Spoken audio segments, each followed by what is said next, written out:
Sound check 1, 2, 3. Sound check 1, 2, 3.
Good morning. As we have quorum present, I'd like to call this meeting of the Audit, Finance, and Administration Committee to order. Please remember that all electronic devices are to be switched to a non-audible function during committee meetings. We do not have any ceremonial activities, but I will take this opportunity to apologize to everybody for having to deal with me again today. If you were here yesterday, you have me again today. That's 2 strikes. You won't have me tomorrow, so just think of it that way. Approval of the agenda. May I please have a mover and seconder to approve the agenda as presented? Councillor Taddison, Councillor Beattie. Any amendments from committee members to the agenda? Seeing none, show of hands, please. All in favor or opposed? That carries. Declarations of interest. Any declarations? Seeing none, we'll move on to the approval of the minutes of the previous meeting, March 20, 2025. Mover and seconder to adopt the minutes of the March 20, 2025 meeting. Councillor Wang, Councillor Maureen Wilson. Okay, show of hands. And that carries. Before we begin our delegations for today, members are reminded that questions of the delegation are for clarification purposes only and not for debate. Our first delegation is item 6.1, Mike Collins-Williams, respecting item 7.2, FCS 25016, development charges indexing citywide. Welcome, Mike. You know the drill already. You'll have 5 minutes, and then we'll pause for some questions, and then we'll go from there, whenever you're ready.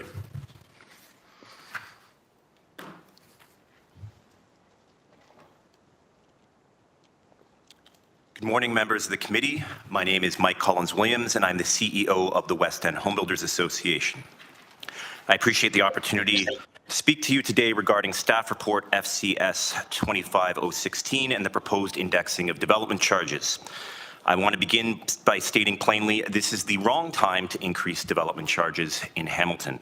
Frankly, I'm surprised I even need to be here to tell you this. If you haven't noticed, the world is on fire and the residential construction industry is on trajectory for an early 90s type of crash. The job losses have started.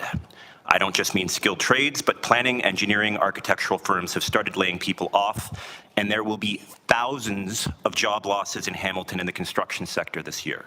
Yet here I am speaking to you today about yet another tax increase proposal from the City of Hamilton. Based on the events of the last couple of weeks, it should be clear to everybody that the economic and housing crisis we are facing is getting worse, and further fee increases will only deepen the challenges we face. In 2024, Hamilton saw just 1,481 housing starts. That's not just a bad year, that is the second lowest total in the past decade. The previous year, 2023, saw over 3,300 starts, meaning we've seen a more than 50% drop in a single year. So how are we doing so far in 2025? Well, last year, which I just mentioned was the second lowest total of the decade, we were at 435 housing starts 2 months into the year. Thus far in 2025, we have 58 housing starts for the first 2 months of the year.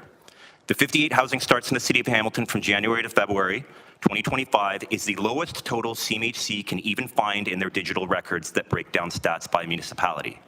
That bears repeating, the worst on record. The biggest collapse has been in high-rise intensification. Several projects are nearing completion right now, but new project launches are non-existent and sales are non-existent. So let's talk sales. According to Urban Nation, mid and high-rise sales, condo sales dropped from 1,603 in 2022 to 749 in 2023 to just 284 in 2028. That's an 82% collapse in 2 years. Putting this in a regional context, Burlington, with less than half of Hamilton's population, recorded 1,132 housing starts last year, its highest in over a decade, and in 2025 they already have 394 housing starts compared to Hamilton's 58. Burlington has lowered their development charges, is now exploring delaying charging DCs from the permit stage to the occupancy stage. I'm actually headed to Burlington City Hall immediately after this meeting to discuss with the Mayor and Council further actions that they may take to get ahead of this crisis to keep building housing. Hamilton, meanwhile, is moving in the complete opposite direction, despite having the land, infrastructure, and need. Builders are caught in a vice. Housing construction cost plus painfully expensive and long approvals, processes, and taxes exceeding what buyers can pay, and we're rapidly losing financial viability. Thousands of jobs in Hamilton hang in the balance. In this environment, the city is proposing a DC increase. Let's not forget development charges in Hamilton are already up 87% since 2021. They now add close to $100,000 per unit in some areas.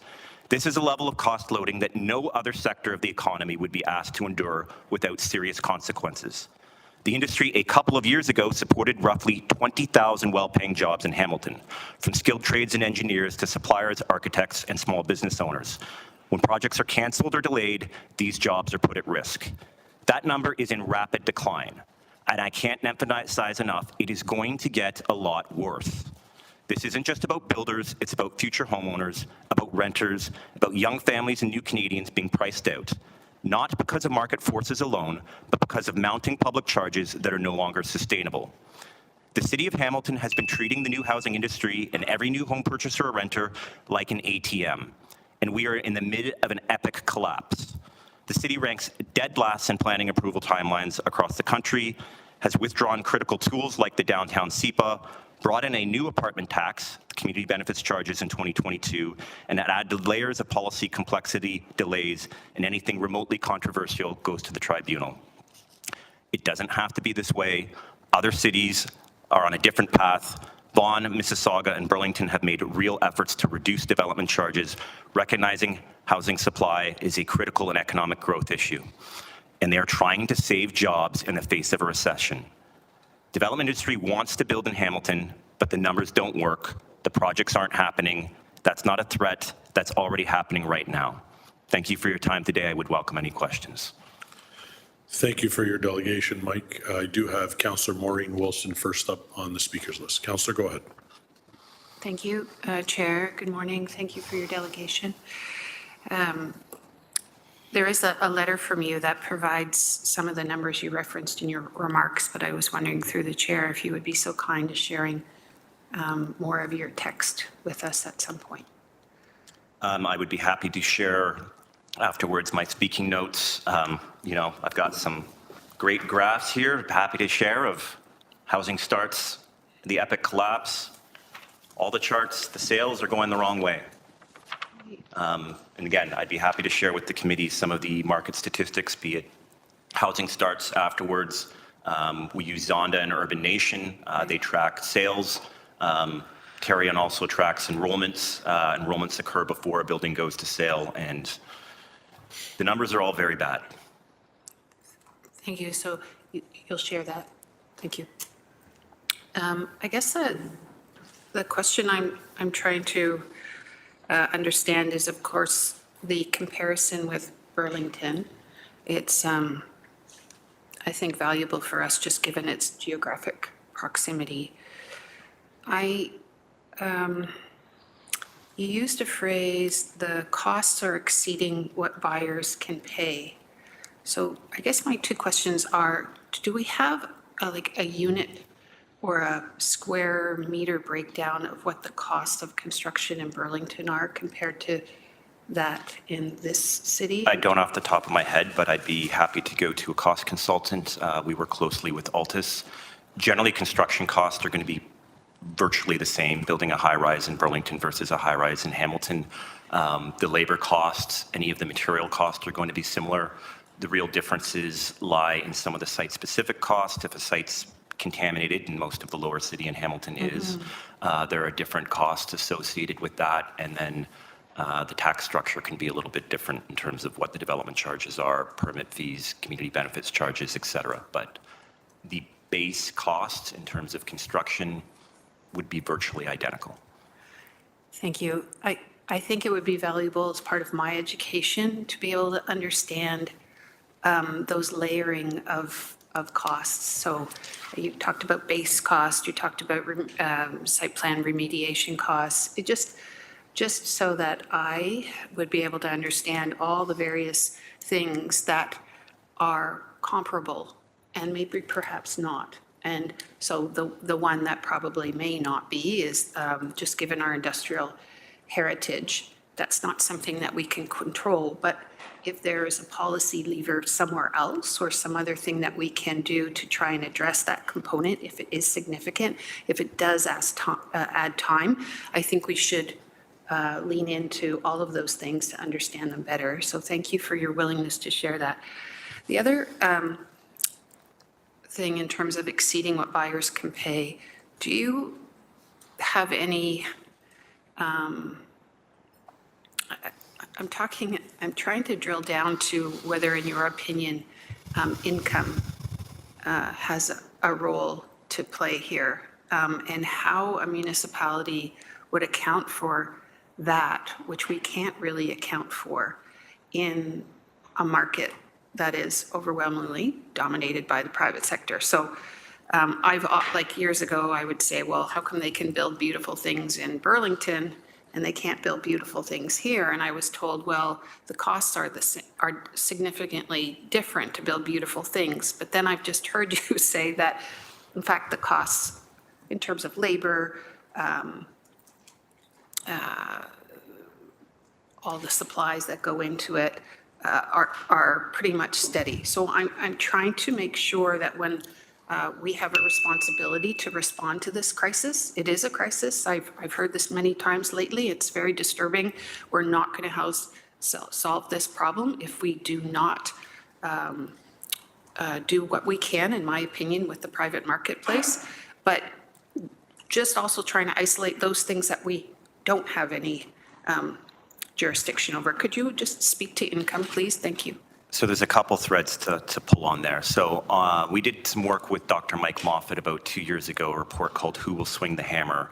And it did look at both the cost side and the income side, and took the average incomes of different jobs in Hamilton and compared it with the average incomes in some other jurisdictions such as Calgary.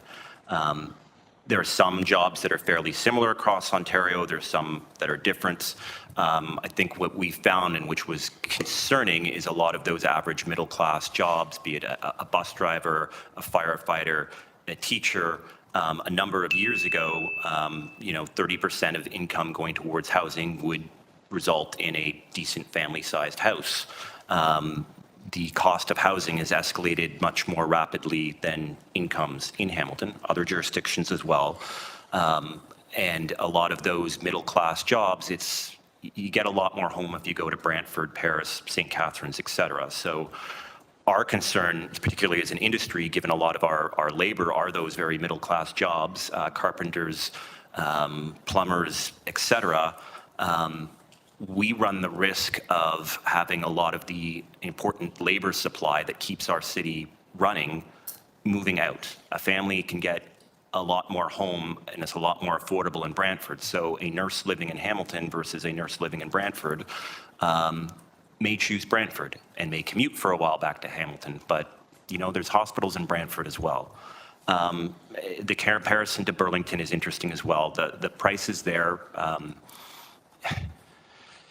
you mentioned beautiful buildings, Hamilton versus Burlington. The average price per square foot, nobody's selling anything right now, but a couple of years ago when the market was actually functional on the high-rise side in Hamilton, you could probably sell at $1,000 to $1,100 per square foot. In Burlington, you could command $1,200 to $1,300 a square foot.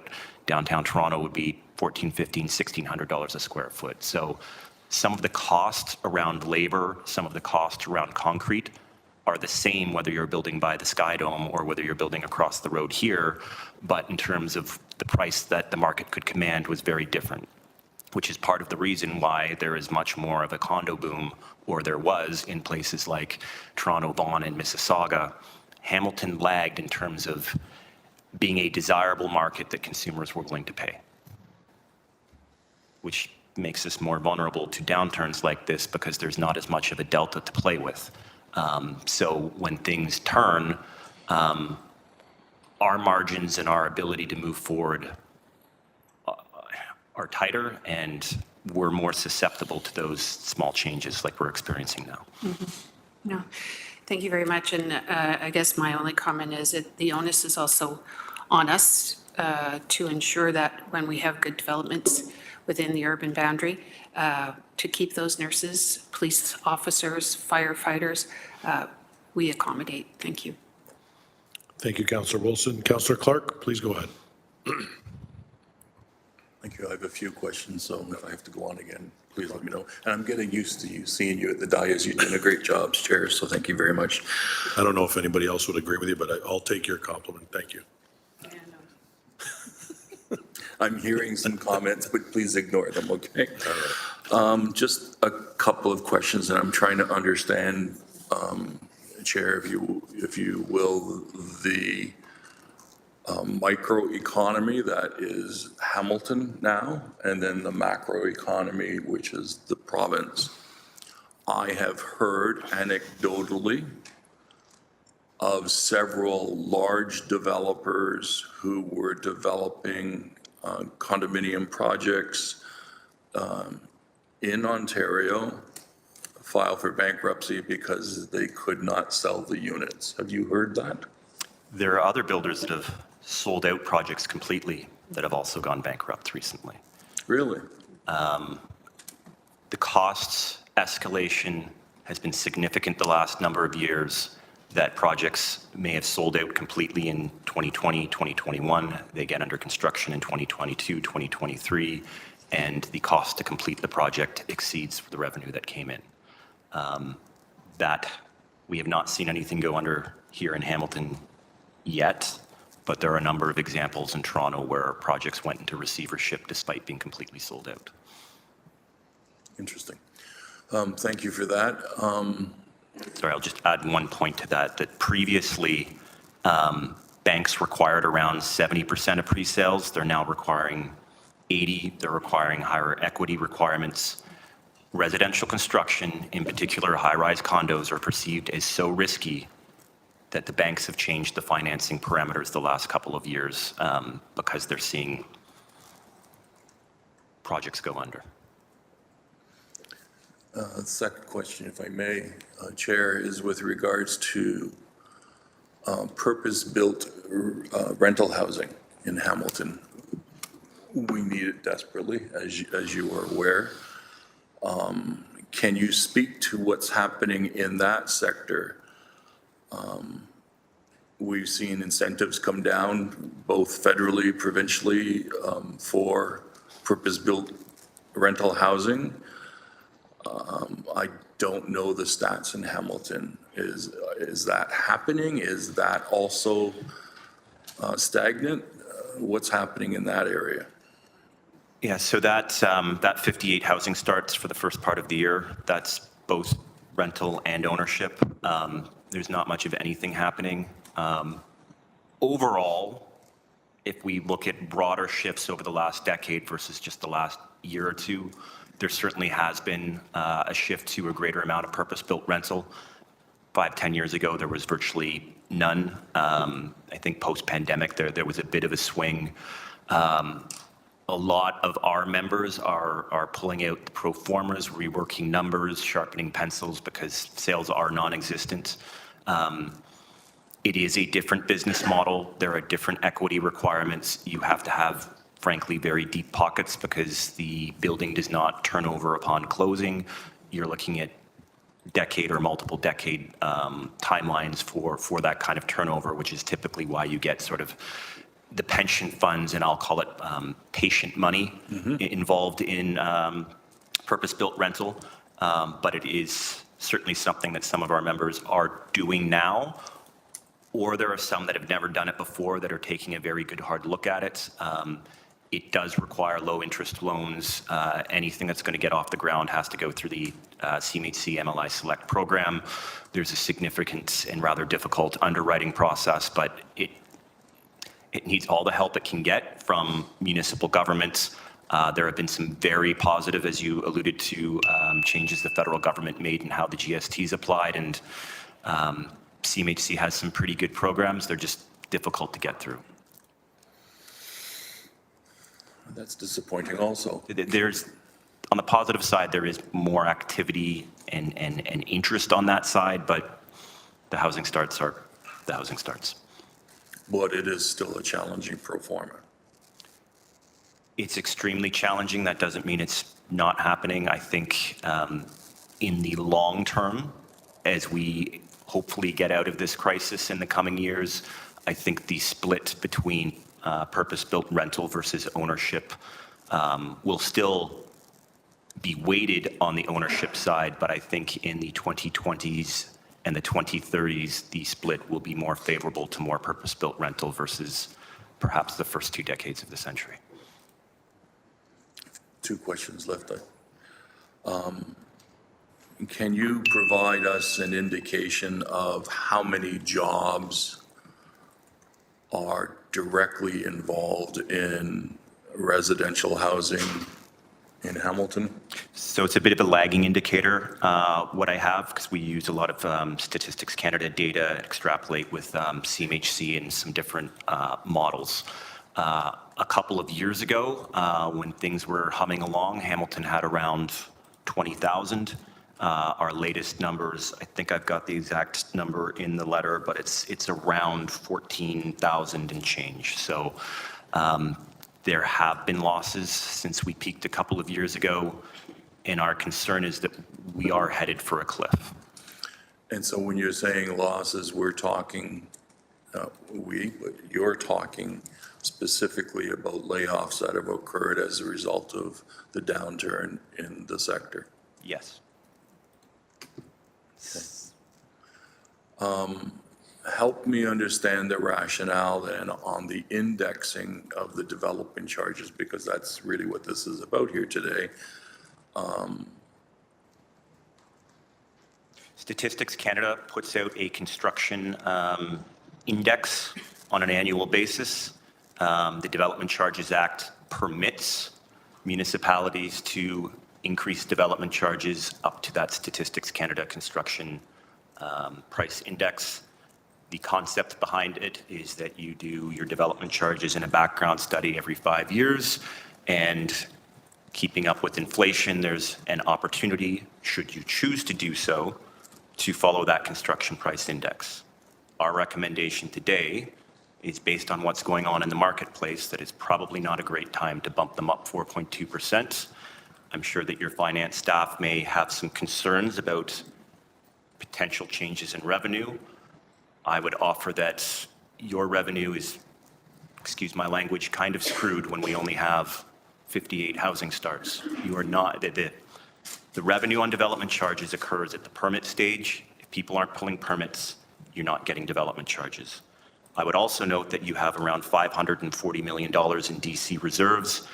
That is an increase in 2023 of $80 million. So our sector has been putting in significant amounts into your development charges reserves that the city does not seem to be spending. Last question, Chair, and I appreciate the latitude. Surely you are not suggesting that foregoing the 4.2% will make everything right in the market, that we won't have these layoffs, that building will start again. Can you comment on that? I'm saying we're headed for a cliff. We could use any help we can get, and I think it is rather symbolic if the city continues to increase taxes on a sector in absolute freefall. Yeah, but to be fair, this council has increased property taxes dramatically over the last 3 years, as well as the development charges. You have not increased property taxes by 87% in the last 3 years. You have not increased property taxes by 227% in the last 12 years. Well, I hope that's not a challenge. Thank you very much for your time. Councillor Beattie.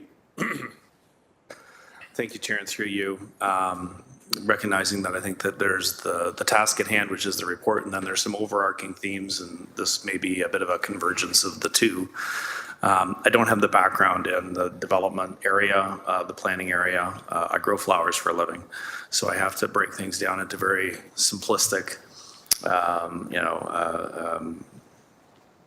formats. Mike, you gave a rough outline when we'll say the market was healthy. Maybe this is 2022. a Hamilton unit at, say, 1,000 per square, a Burlington unit at 1,200 per square, and a Toronto unit at 1,500 per square, with all similar structural costs. Except for land. Land is Okay. a different cost. Sure. But then some very different regulatory structures as well in the three different areas. And I can confirm, Chair, that I know that the potted flower that I sell for $1 in Winona is $1.20 in Burlington and $1.50 in Toronto. That's just how the market works. The further we get towards Toronto, the pricing just increases for everything. But what I think I heard from you is that as this market down cycles, there were, in those other markets, a little more room in the margin, a little extra that would help them to weather the storm differently than here in Hamilton, as opposed to those other municipalities. Have I kind of got that correctly? I think it's a combination of things. There's certainly more room to work with in some other jurisdictions, and frankly, consumer confidence in the market was always stronger.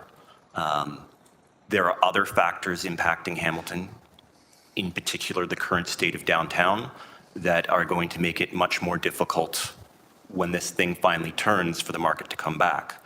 Places like Toronto and Vancouver are much better positioned in the coming years to turn this around.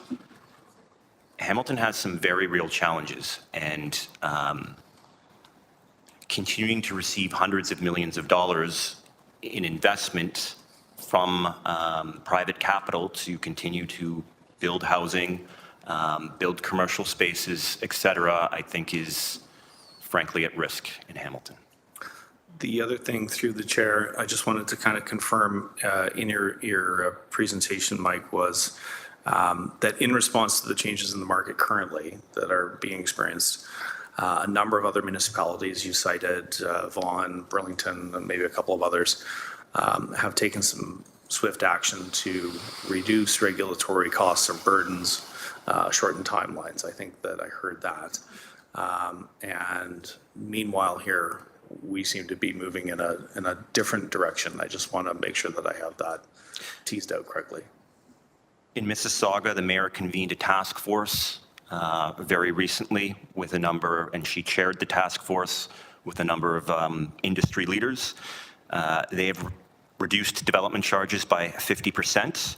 They've reduced 3-bedroom and purpose-built rental DCs by 100%. They're deferring the collection of development charges until the first occupancy permit instead of the first building permit. They're repealing in its entirety the CBC bylaw, and they're requesting the region match those incentives, and they're putting in a new purpose-built rental subclass to reduce the property tax by 35%. These things all happened a few months ago. In Vaughan, they've cut DCs in half. Mayor Del Duca, in a quote at the end, said, "Development charges have become an unfair tax burden on homebuyers. We have an affordability crisis, and it's time for us to get real about the solutions we need to solve it." Burlington is reduced their development charges a small amount last year, but nonetheless, they reduced them. The mayor has a motion that finance staff are reporting back in May about moving development charges being payable from permit to occupancy stage, and I'm leaving this meeting immediately to go to Burlington City Hall, and instead of talking about DC increases, we're talking about how we can reduce the cost to get shovels in the ground and build housing in Burlington. Wow, thank you. And I just want to point out, you look like you had all of those prepared, and we did not talk in advance. I did not know you had that I've got detailed. lots of stuff here. Yeah, I guess we could just keep asking questions. You'd have more responses. Okay. Thank you for your time, Mike. As always, thank you, Chair, for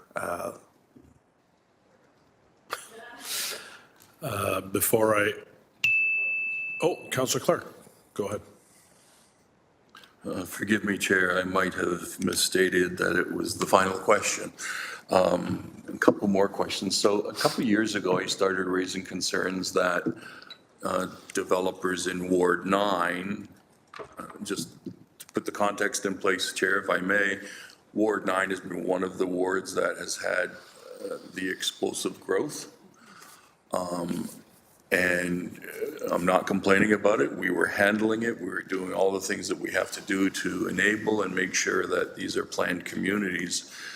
But almost 2 years ago, it looked like someone turned the switch off, because I have all this land that is graded and ready, but there's no construction. The only construction occurring in Ward 9 for residential housing is construction that had started 2 and 3 years ago.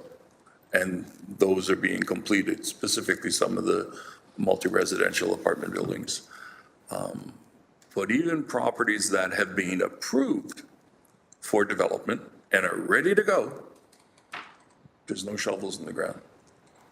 It's a desert. There's nothing. So can you help me understand exactly what happened in Ward 9 that switched that light switch off, that development kind of just stopped? It's a pretty simple answer, that housing in Hamilton is no longer economically viable to build.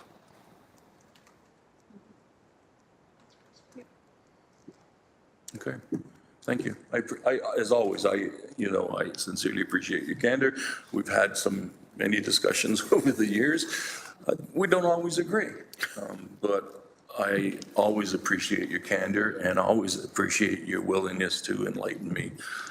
Thank you very much. Thank you, Councillor. I don't have anyone else on the speakers list. I just have one question, so I'll pass the chair to Vice Chair Beatty. Through you, Chair.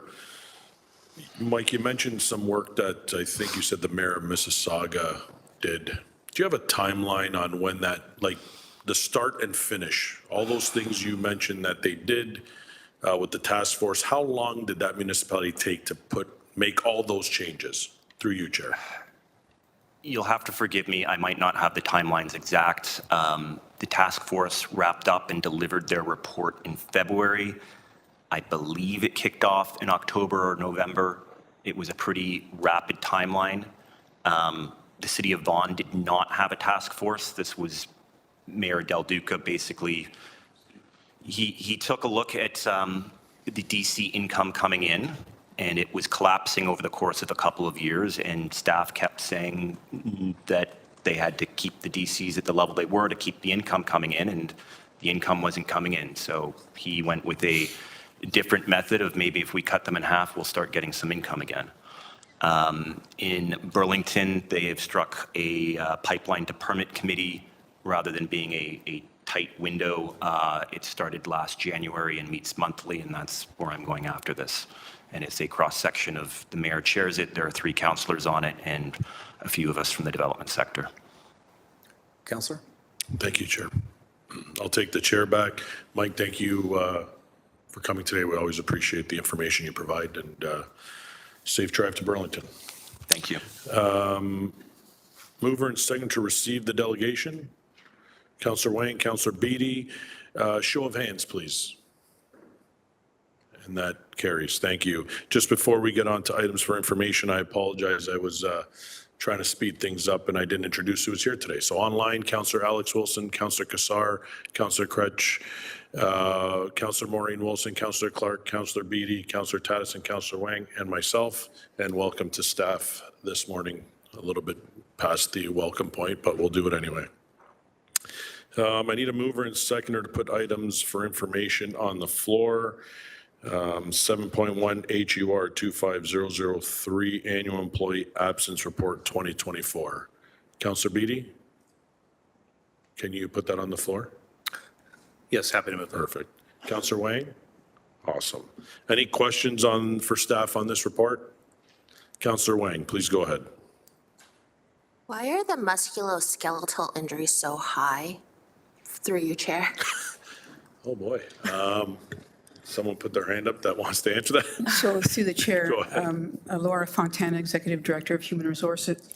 I'm wondering if council or committee would prefer a high-level overview, and then we have staff here to respond to some specific questions in the report. It's a lengthy a comprehensive report, but we have folks that can answer some of the detailed questions. That would be fantastic. So thank you again through the chair. So this is our annual absence report that provides an overview of the city's occupational injuries, including claims experience and lost time rates, and the areas experiencing higher numbers of incidents and ultimately strategies to reduce these occupational incidents.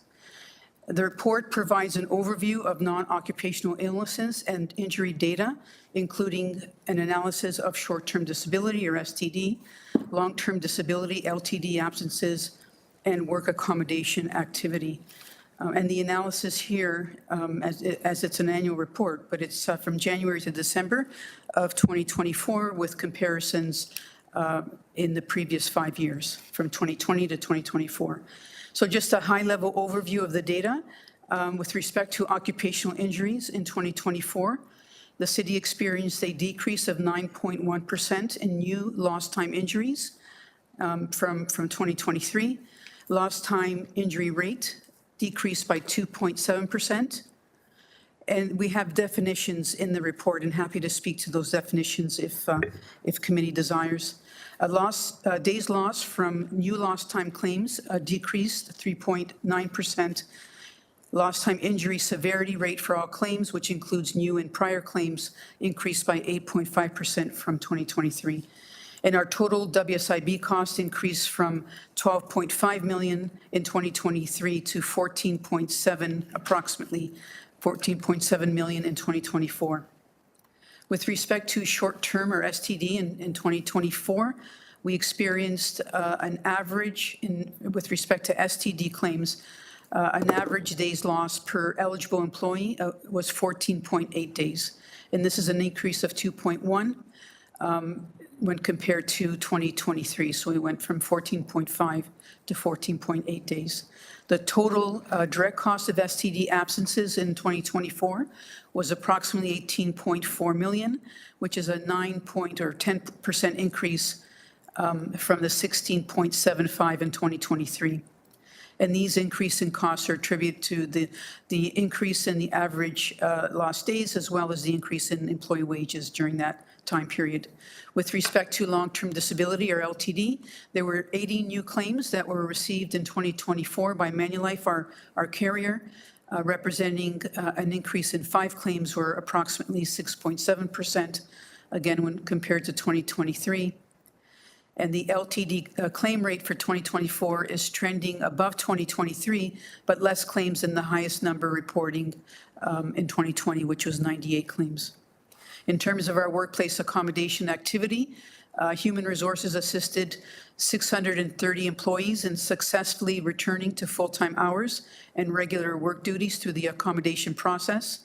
And then when adjusted for those employees who classify either as totally disabled or those that retired or resigned from the city, this represents a 96.5% success rate in finding suitable accommodations for eligible employees.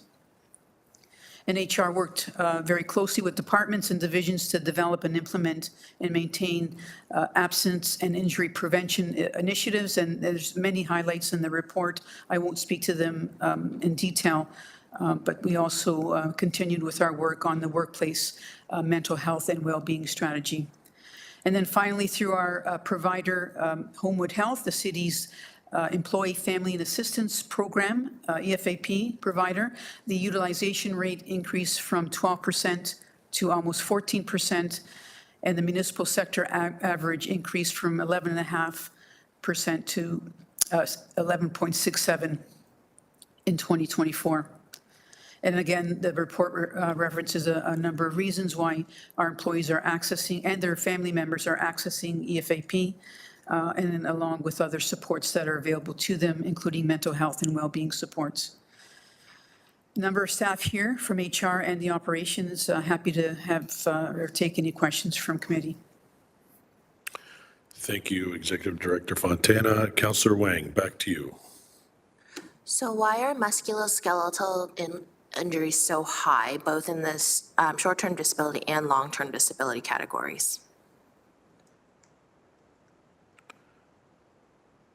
Director?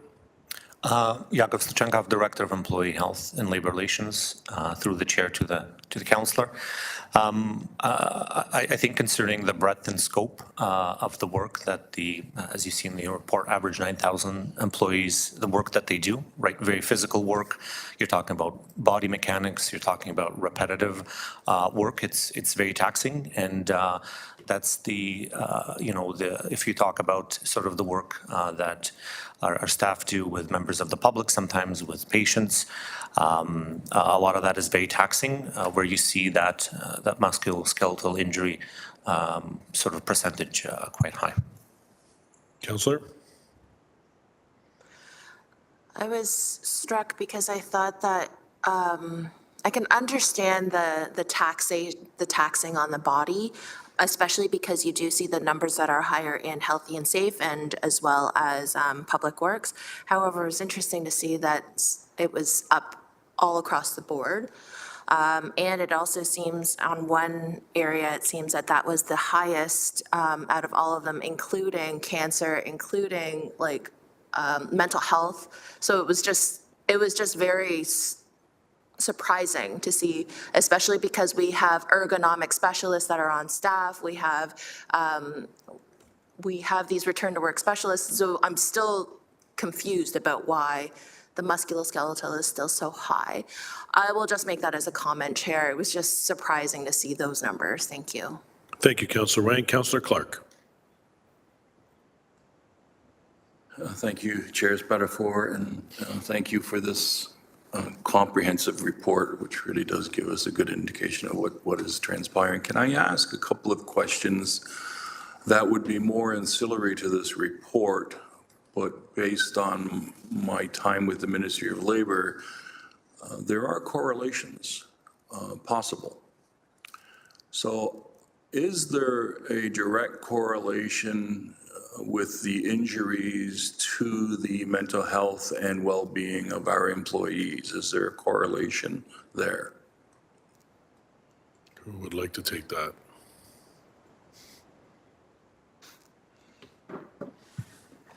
Thank you through the chair. I'm going to start and then invite Eva Pericini to also elaborate. I would say, Councillor Clark, in response to your question, our workforce and the challenges that we're dealing with have changed dramatically over the last few years. The issues that we are experiencing, and I can think of some of the sectors, for example, our paramedics dealing with a number of challenges, being first responders, our firefighters, and the issues that they're dealing with have become more complicated and more dramatic in terms of the effect that it's having on their mental health and well-being. Although the supports continue to increase, and we're doing a number of things to support our employees in managing through these challenges, it's a difficult issue to address and manage effectively. Year over year, we tend to face a number of different issues, either within the environment or within the scope of our work. These things continue to have a dramatic impact on our employees and the state of their mental health. I'm going to maybe invite Eva to elaborate on some of those issues. And before Eva starts, Chair, I want to make it clear, I am not criticizing our staff. I am not trying to have a gotcha moment or disparage our staff. I'm simply trying to understand the breadth of the issue and what correlates to what. So that's why I asked about the mental health, and just to be clear, thank you. Appreciate that, Councillor. Go ahead. Through you, Chair. Good morning. Eva Pericini, Human Resources. There is a correlation depending on the nature of the injury. There can be an impact to the employee's mental health as well. We are seeing at times that correlation developing more significantly based on the type of injury. So as we, for example, interact with members of the public, and we may experience situations of, for example, a physical altercation, there may be a physical injury that results, but there's also the impact to the employee's mental health and well-being. So that is something that we do see, and with the changing dynamics of our interactions as city staff on the front lines, we know that that's becoming increasingly more complex. And so, we are seeing that in the data. Counselor? Thank you for that. And I really, your staff always provide very candid answers, so I sincerely appreciate that answer, because that does ring a bell with my experience in the past, although it seems to be a little bit more critical these days, let's put it that way. Is there correlation between the amount of overtime employees are being asked to work and their mental health and their injuries? Cool, I take it. Go ahead. Through you, Chair, I am not familiar with that specific correlation to overtime hours. We would have to do further analysis to be able to see if the data that we have correlates in any way to the number of hours worked in relation to overtime. Thank you. When we're dealing with the land ambulances, we're seeing injuries across that sector as well, that department. Can anyone speak to the conditions that the employees are experiencing, some of the trauma that they are seeing, not on an occasional basis, but on a regular basis, and the amount of overtime that they have to work because of what's happening in that sector? Is that impacting our paramedics and our land ambulance? We're putting tremendous stress on our employees in that area. And sometimes I don't think we really realize what do they go through on a regular basis. Chief? Through you, Mr. Chair. Thank you, Councillor, for that question, and a great observation in terms of the challenges that our paramedics face on a day-to-day basis. I can tell you our paramedics, first of all, are not dissimilar to other paramedics in the province of Ontario. As I deal with my peers in provincial systems, as we go through the centralized, and we just finished a conference in Toronto dealing with all first responders and the mental health challenges and how we move forward. Really very helpful from the Ministry of Labour and from the Wounded Warriors Group. What we deal with on a day-to-day basis, the challenges that paramedics face in terms of seeing issues that people would not normally see, dealing with challenges, dealing with personal issues as they end up going through those processes. Those are very unique to our profession. I think there are different challenges that face firefighters and face police officers, but our paramedics are facing something on a very unique, ongoing day-to-day basis. We are working, as I reported back in our report on employee wellness, on many methods on how to improve that. We have an excellent peer support team. We're working with mental health professionals. Quite frankly, Councillor, I don't see that changing as we're going into the future. We have to continue to work on it. We have to put a lot of energy and effort into improving the work conditions for our paramedics and the things that they face and the challenges. Those are one of the things that drives up the employee workers' compensation rate.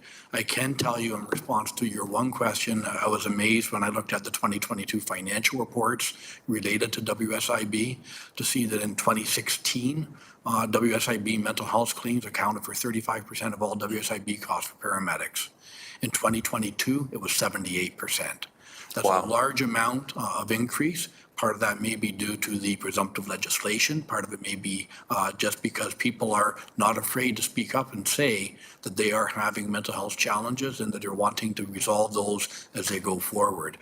Having said that, I look forward to seeing the numbers as they're refreshed. I know some of the financial numbers for 2023, 2024 are not yet available, primarily related to some of the recovery from financial reports. But I expect from my observations, they will be very similar to that from what I'm hearing from other services. Counselor? Chair, I would surmise that acknowledging that the issues exist and that we are there to help our staff when they are struggling may may provide some comfort to those employees. But we need to understand what our employees are going through when we see this kind of report coming forward and the dramatic changes that have occurred across the board in the municipal sector in the last 10 years. It's just incredible. Last question, if I may. How are we doing on vacancy rates? Are we seeing an increase in people leaving our employer to go to other municipalities or other sectors for that matter? Executive Director? So through the chair, our turnover rate actually has decreased. I was just looking at the figures a few days ago. We peaked around 2020 during the pandemic, around 15%. And last year, that level was reduced to a 7.5%. So that's our attrition rate. That's resignations and retirement. So, and we are very comparable to other municipalities. So I would say we're not facing any extraordinary issues or concerns when it comes to our turnover or attrition rates. It's a healthy rate, quite frankly, and one that it's been managed and is at a level that I would say is healthy for our organization. It is. I think that's excellent, and I would go one step further, and I think that rate would also represent the acknowledgement of the municipality in terms of some of the issues our employees are seeing. And if they know that we've got their back, that we're supporting them, that we've got the right pay structure in place, they are more likely to stay here over the long term. But it doesn't negate the fact that we have employees that sometimes don't want to go to work in the morning because of what they experienced the day before. And I don't think many of us experience this in our organization, but there are some who are seeing some things that humans should not have to see, and it stays with them. Thank you. Thank you, Councillor Clark. Councillor Taddison? Hi, just some questions in relation to the long-term care. And I saw that some initiatives and implementations have been put forth. Then I also see after these mitigating factors it looks like they've been addressed. It says a feasibility study for McMaster Lodge Laundry Services has been completed due to the number of musculoskeletal injuries and ergonomic concerns raised. The initiatives like the laundry carts and so forth being modified, was that after, or what was the results of the feasibility study? Did they show something different than what has been cited above? Through the chair, yes, I see Holly O'Doherty online. She's probably the best to respond to that question. Thank you. Good morning, Holly. Go ahead. Good morning. Through the chair to Councillor, thank you for the question. The feasibility study for the laundry area has not been completed as of yet. We're hoping to wrap that up shortly. Based on the musculoskeletal incidents that were happening, that was the decision to purchase these carts to help mitigate what we were seeing. We were also reaching out to colleagues across the long-term care and hospital sector to see what they're doing that we could be doing differently to support our staff. And with that, we're learning about some different products that are available out there to better support ergonomics for our team members. Holly, can you just give us your title, please? Oh, I apologize. Holly O'Doherty, Senior Administrator, Long-Term Care Division. Thank you. Councillor Taddison? Thank you very much, Holly. And can you make any comments about what the nurses have to deal with in terms of the violent behaviors and related incidents? Can you give us more detail about that and if there's issues with that? Through the chair, very good question. Long-term care, we have residents who are with us with dementia and typically those are considered responsive behaviors. In addition to that, we are seeing a change in residents that do come to our home that have more mental health and addictions. And so the behaviors that are seen from those residents are a little bit different than our typical older adults with responsive behaviors. And with that, we work closely with the Alzheimer's Society, Behavioral Sports of Ontario, psychogeriatric resource consultants, closely with St. Joseph's Hospital, who is the regional team for mental health and addictions, and ensuring that we're providing staff education and support. But we also know that 80% of residents who do come into long-term care have some type of cognitive impairment. And with that, we do see responsive behaviors and newer residents coming to us with the mental health and addictions, more violent type of behaviors. We are supporting staff onboarding with education around gentle persuasive approach. And when we do have particular incidents counselor where we're needing additional support, we bring in external resources as BSO, PRC to help us work through particular responsive behaviors, violent incidents, and rarely, but it's an option of having a resident go to emergency psych to be assessed and removing the resident from the home if the behavior is pretty severe and violent to mitigate risk to other residents and to our staff. Councillor? Thank you, Holly. That was my main concern was, are there enough boots on the ground to service those that we're serving? And it sounds like you have a very, very healthy staff response when those incidents occur. Thank you.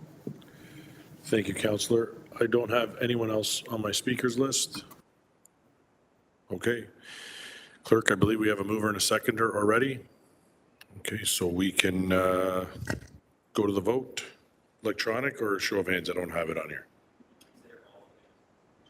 Perfect. So we'll move on to 7.2, FCS 25016, development charges indexing. And then 7.2A, also correspondence from the West Home Builders Association respecting item 7.2, FCS 25016, development charge indexing. We do have Director Weaver here. Do we want an overview or do we want to go right to questions? Overview. Director Weaver, can you give us, or GM Zagarek, a quick overview or extended overview, whatever you feel is necessary? Through the chair. I'll start and then I'll invite Acting Director Weaver if he has additional content to share. Mike Zagarek, General Manager of Finance Corporate Services.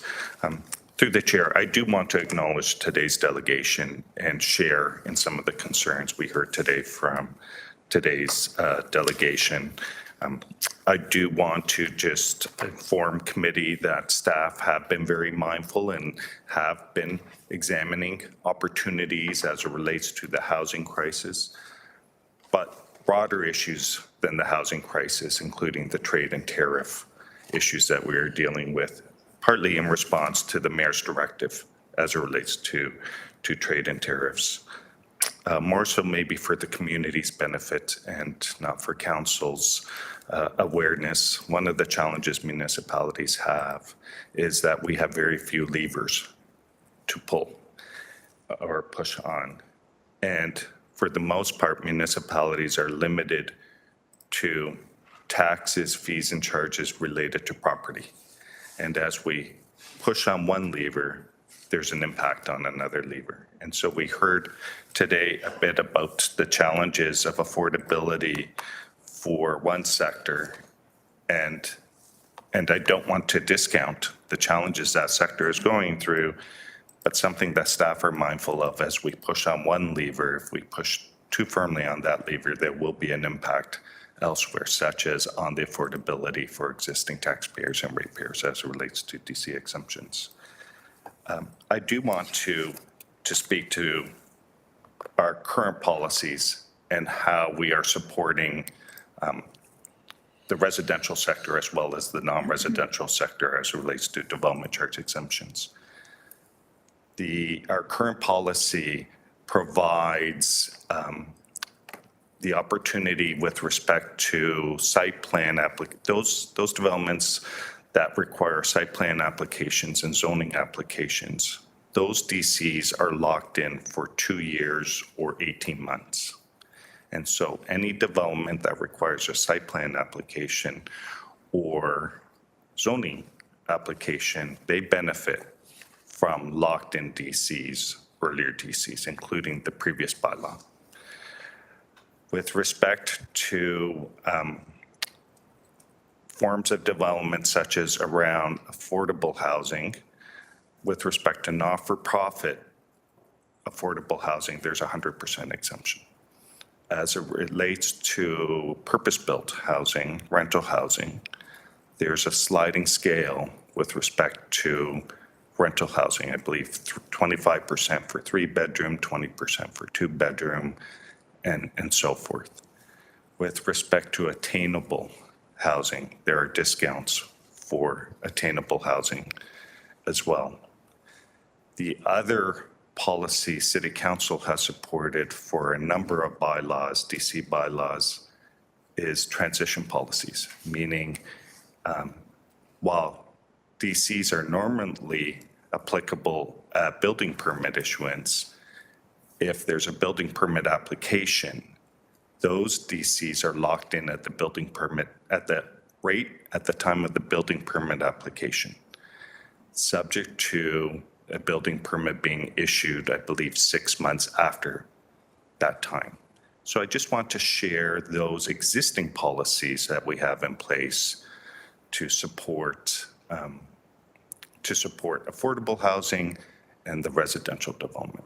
As I mentioned previously, we have very few levers, but we are pushing on those levers. So as it relates to affordable housing, that represents about $17 million in a typical year that we have to collect from taxpayers and ratepayers to support those programs. As it relates to our transition policy, that's another $3 million. As it relates to our community improvement plan areas, our downtowns, that represents about $17 million in funds that we have to collect from taxpayers and ratepayers. So those are some of our existing programs. At the time of our last bylaw, we did recognize some of the headwinds our manufacturing sector was facing, and staff recommended and council supported the continuation of some of our discounts for some manufacturing employers to be phased out. That is something that staff are looking at, is the potential to defer some of those phase outs of the manufacturing. With respect to CEPA as well, those staff's recommendation was to phase out that discount. And so that is to be phased out by 5% a year. We are looking at deferring those phase outs. We heard from today's delegation some of the measures other municipalities are taking. Some municipalities have deferred their DC background study. So it's not a cost cutting, it's deferring the background study, so there will be a future DC impact. It's just a deferral in terms of that impact. In some cases, municipalities have reduced their DCs, but they've reduced it contingent on federal and provincial governments funding the cost of the reduction in DCs. And they're relying on the provincial government reinstating the funds the municipalities received under Building Faster Fund. In the case of City of Hamilton, that was $17 million in 2024. They're relying on Housing Accelerator funding for future years. In the case of Hamilton, we are applying, I believe, approximately $7 million of that funding towards improving our development processes in part. And they're relying on potential funding from the Federal Housing Infrastructure Fund. And so that is how some municipalities are addressing the opportunity to reduce DCs. Again, contingent on funding coming from senior levels of government. So in summary, I just wanted to highlight this is work we are undertaking. In fact, it was work that we were referencing in a forthcoming report as it relates to trade and tariffs. The report that's before you today is before you because our bylaw includes wording of shall, not may. The bylaw reads that we shall or will index development charges.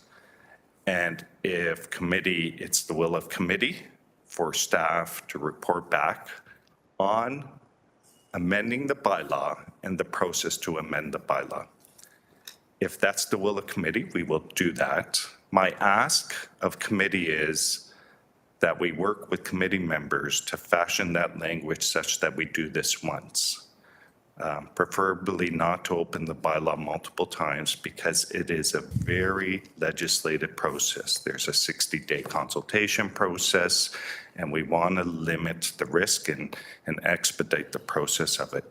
So rather than open the bylaw for the deferral of indexing and then open up the bylaw again for the deferral of the phase out of CEPA or manufacturing, if we could work with committee on a more comprehensive approach with respect to the DCs in the context of a number of issues, not just with respect to the residential housing market, but also the manufacturing sector, more specifically maybe the steel and aluminum sector in the city of Hamilton. And through the chair, I apologize for the lengthy introduction to the report, just wanting to share with committee some of the work that staff are undertaking more broadly to the issue that's before you, but also that really relates to process going forward. Thank you. I appreciate the overview, GM. I think it helps answer a lot of people's questions that they're going to ask to start, and I'm sure it opens up more questions. So I have Councillor Clark first on my list, and if you'd like to speak, please let the clerks know, as I only have one speaker on the list, and I know that's not going to be the case. So please indicate, and Councillor Clark, go ahead. Thank you, Chair, and I appreciate James Garrick's overview. The mentioning of the tariffs, I'm hoping that we're not going to be arguing that the new tariffs is the cause of the reduction in housing. New tariffs may impact the cost of wood and things like that, but that's future, that's not current. Right now, based on the reports that we're seeing, you've got 58 housing starts for the year, which is unbelievable. So how can we, the councillors, get a good understanding of what is causing this in our community? It's well and fine to say that the indexing is an issue, DCs are an issue, but it seems to be across the province that housing starts are down, some municipalities worse than others. And I'm wrestling with what the hell's causing it? Can you help me? James Garrick, some help? Yeah, through the chair, I wish I could, because I'm wrestling with understanding the same issues. And I'll just reflect on the last 24 hours. I'm not suggesting trade and tariffs have a direct impact, but they clearly have an indirect impact in that they are impacting consumer and business confidence. And when consumers and businesses have lack of any certainty with respect to what to expect in the next 24 hours as it relates to their business or their personal financial situations. We are seeing this play out across all markets, whether it's the housing market or whether it's how consumers are behaving with respect to big purchases. You know, they're rushing out to avoid potential tariffs only to discover 24 hours later that they may not apply, and it's creating a lot of stress in the community. And that's reflected in a lack of consumer and business confidence, maybe at levels not seen since the pandemic. So, Councillor, I don't have an answer. Happy to take that away and work across the bench around expertise, external expertise. I don't know. I know it's not one issue. It's a combination of issues that are impacting. The other issue is we saw post-pandemic increased inflation. We assumed inflation would decrease in 2024, and we saw that, and we saw the corresponding decrease in borrowing costs. But now we see uncertainty with respect to inflation, and we see possibly the highest expectation, maybe since the 90s, of a recession.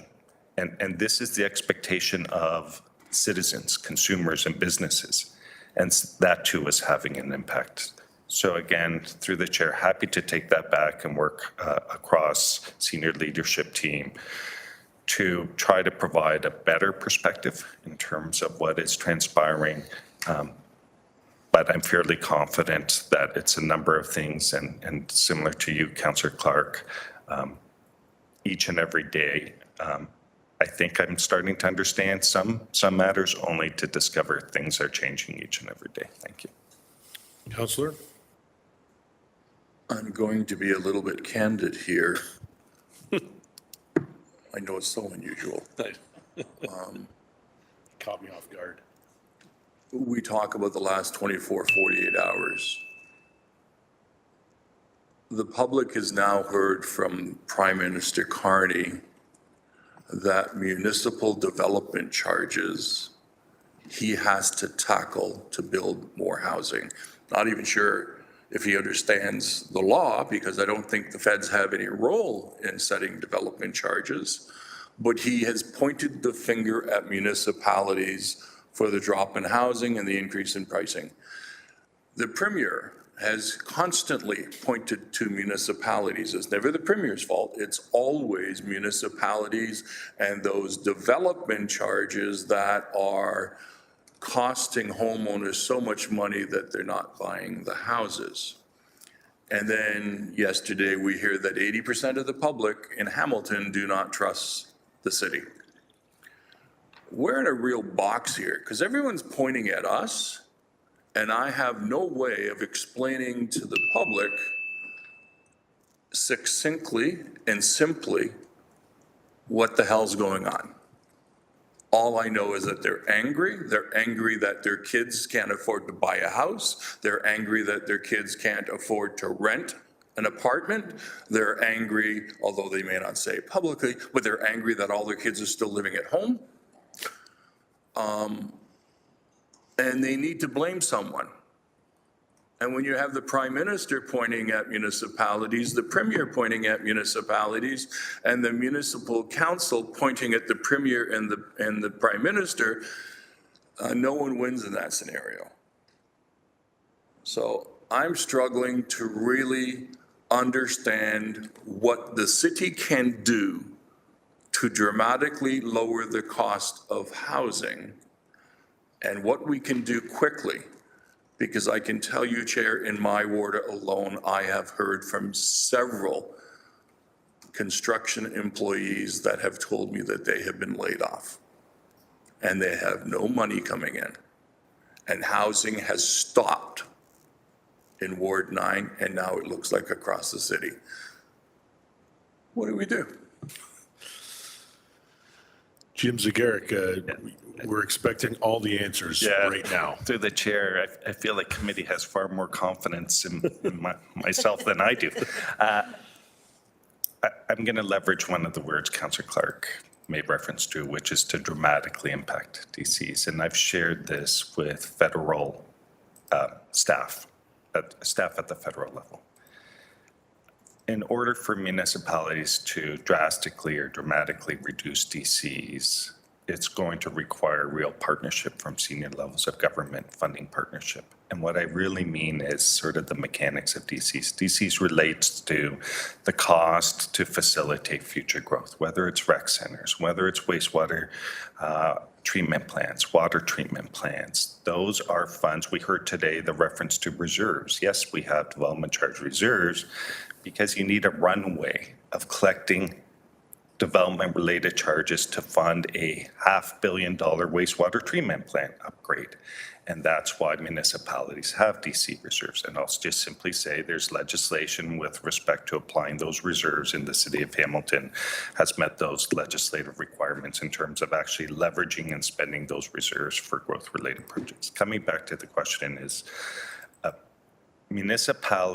municipalities received provincial and federal funding for growth-related projects, that would have the most dramatic impact to reducing development charges. Correct. Because municipalities are required to pass that funding on to the development community. So if we have a $500 million wastewater treatment plant project, and if it was equally funded, so a quarter billion dollars from the provincial federal government, we could reduce our development charges. That's the most direct way for federal and provincial governments to affect development charges within municipalities. What we need is other partnership such that when those programs are announced, the provincial government allows municipalities to be more nimble and not follow a 60-day consultation process, opening up bylaws. You may recall some weeks ago, the provincial government changed the rules, reinstated the rules for growth-related studies, and said, you don't need to go through that legislative process. Let's expedite this and let's do it in a nimble way. So those are two examples on how senior levels of government could work with municipalities to affect the cost of development, not just residential, non-residential, more meaningful and significant funding, as well as changing the legislation so that municipalities can introduce those benefits immediately, so that developers aren't waiting for the next background study. So they're not waiting 3 years to see the benefit of that funding from senior levels of government. So through the chair, that's one example of how partnerships could change.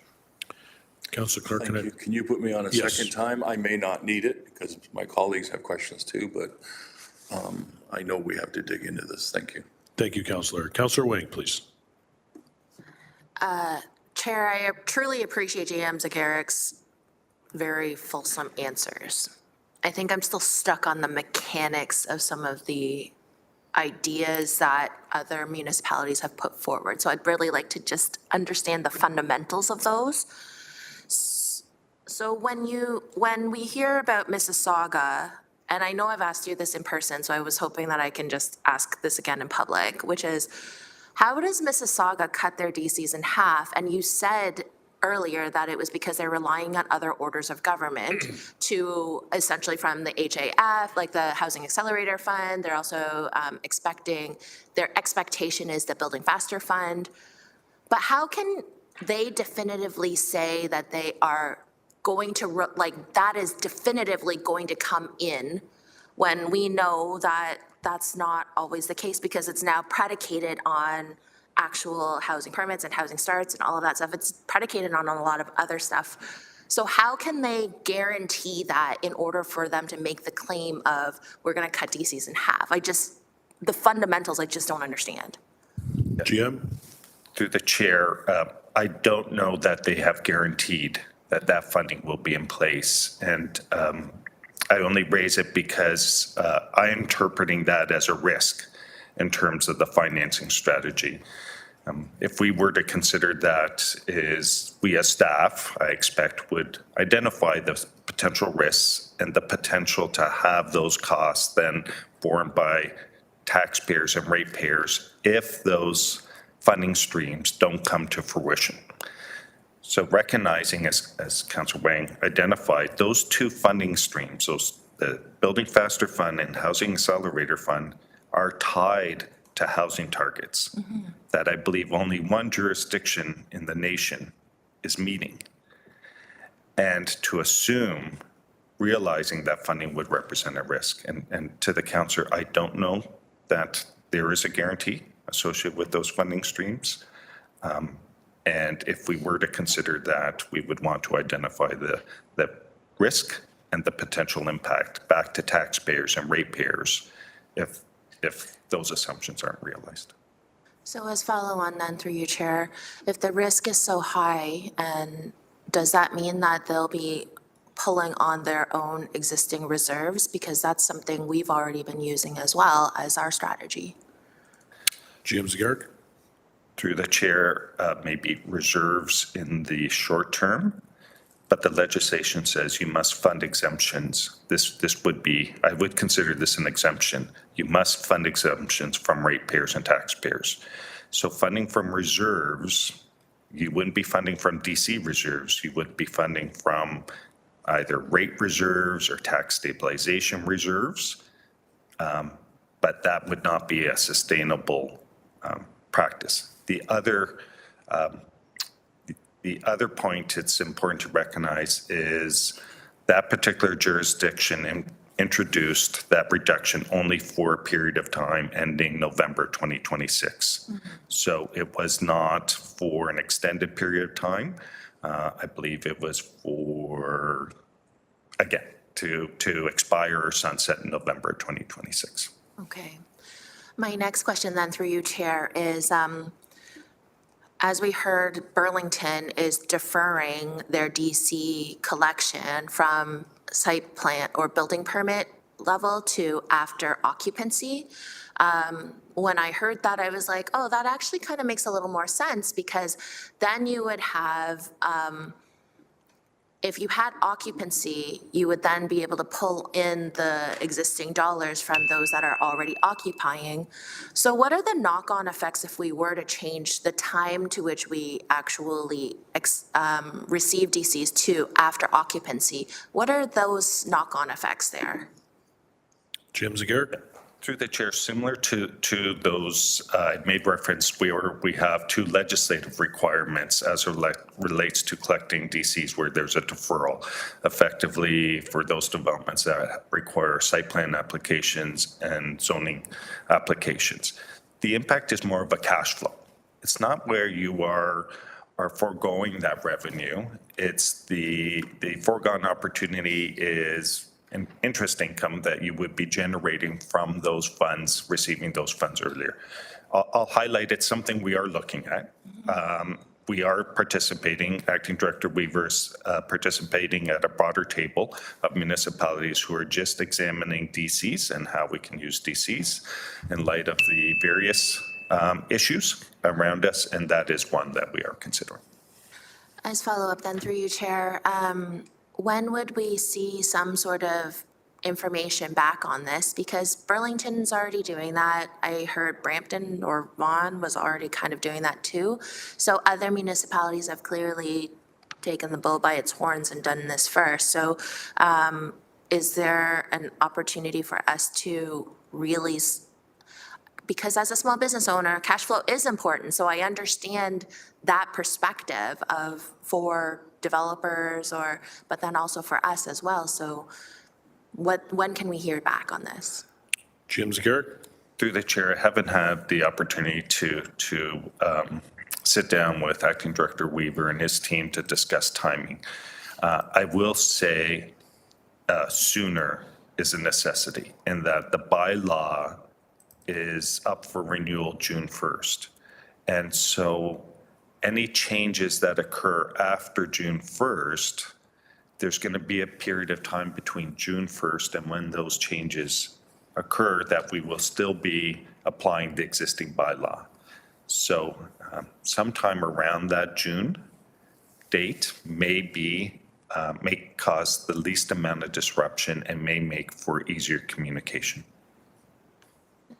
Last question then through you, Chair, is procedurally, if we were to open up the bylaw, don't we need the 60 days and blah, blah, blah, blah, blah? Through the chair, yes. Okay, so then does that mean that you require direction today then in order for the 60-day clock to start?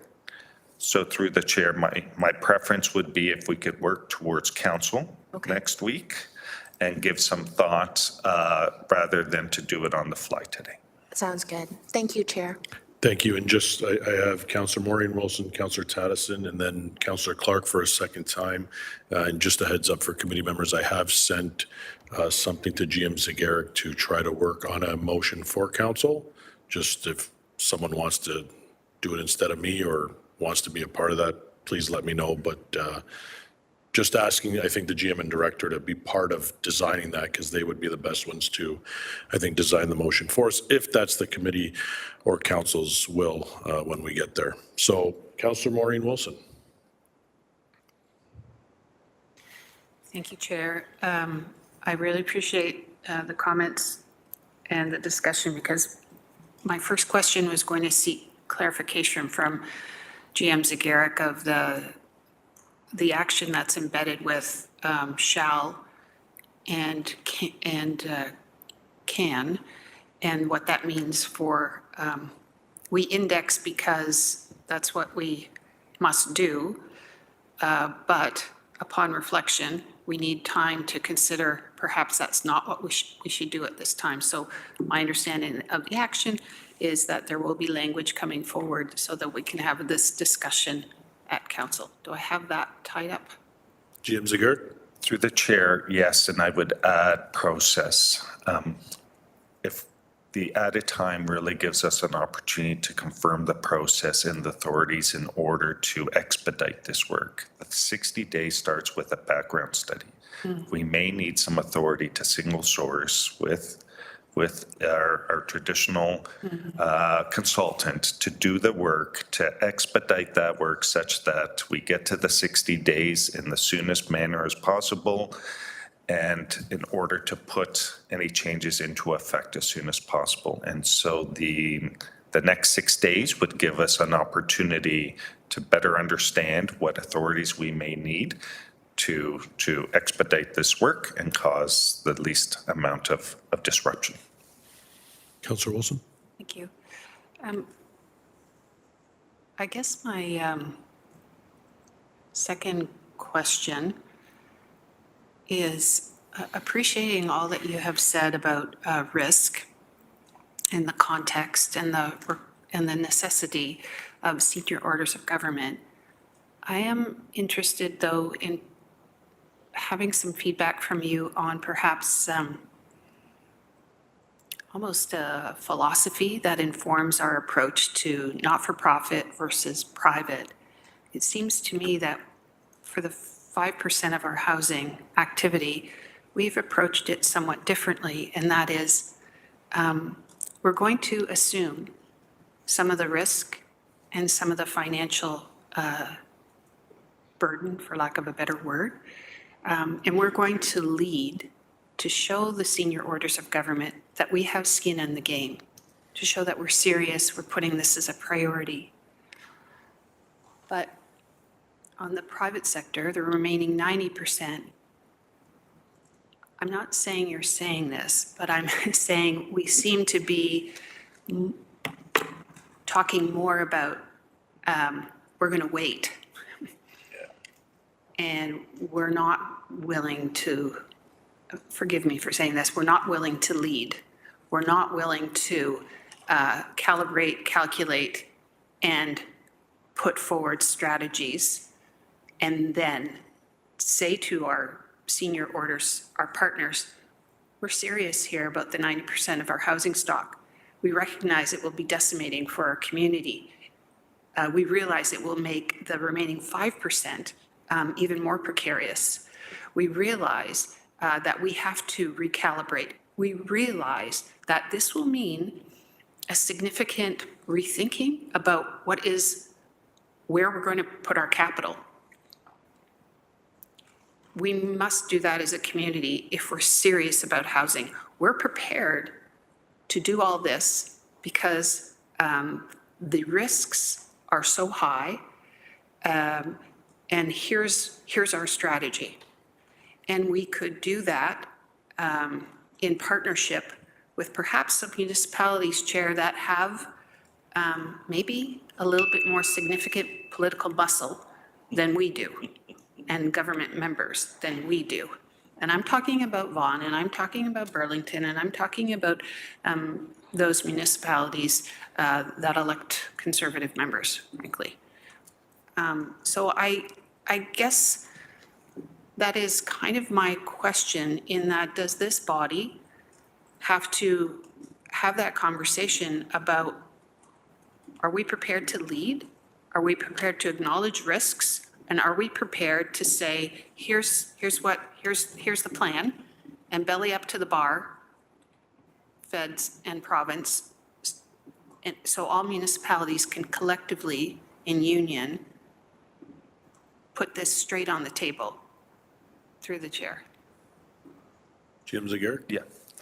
Through the chair, I'll say that it's my understanding, and I would offer up senior leadership's understanding, that this council wishes to lead.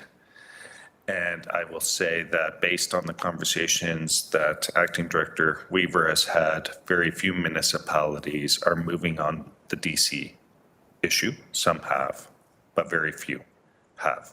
And we're not waiting to see what the majority are willing to do, similar to some of the early amendments we made with our procurement policy around trade and tariffs. I think there's opportunity for senior leadership team to continue to look at the levers that we have. I made reference to Housing Accelerator Fund. How can we purpose some of that funding that was committed for year 1 and 2 towards more immediate impacts as it relates to affordability?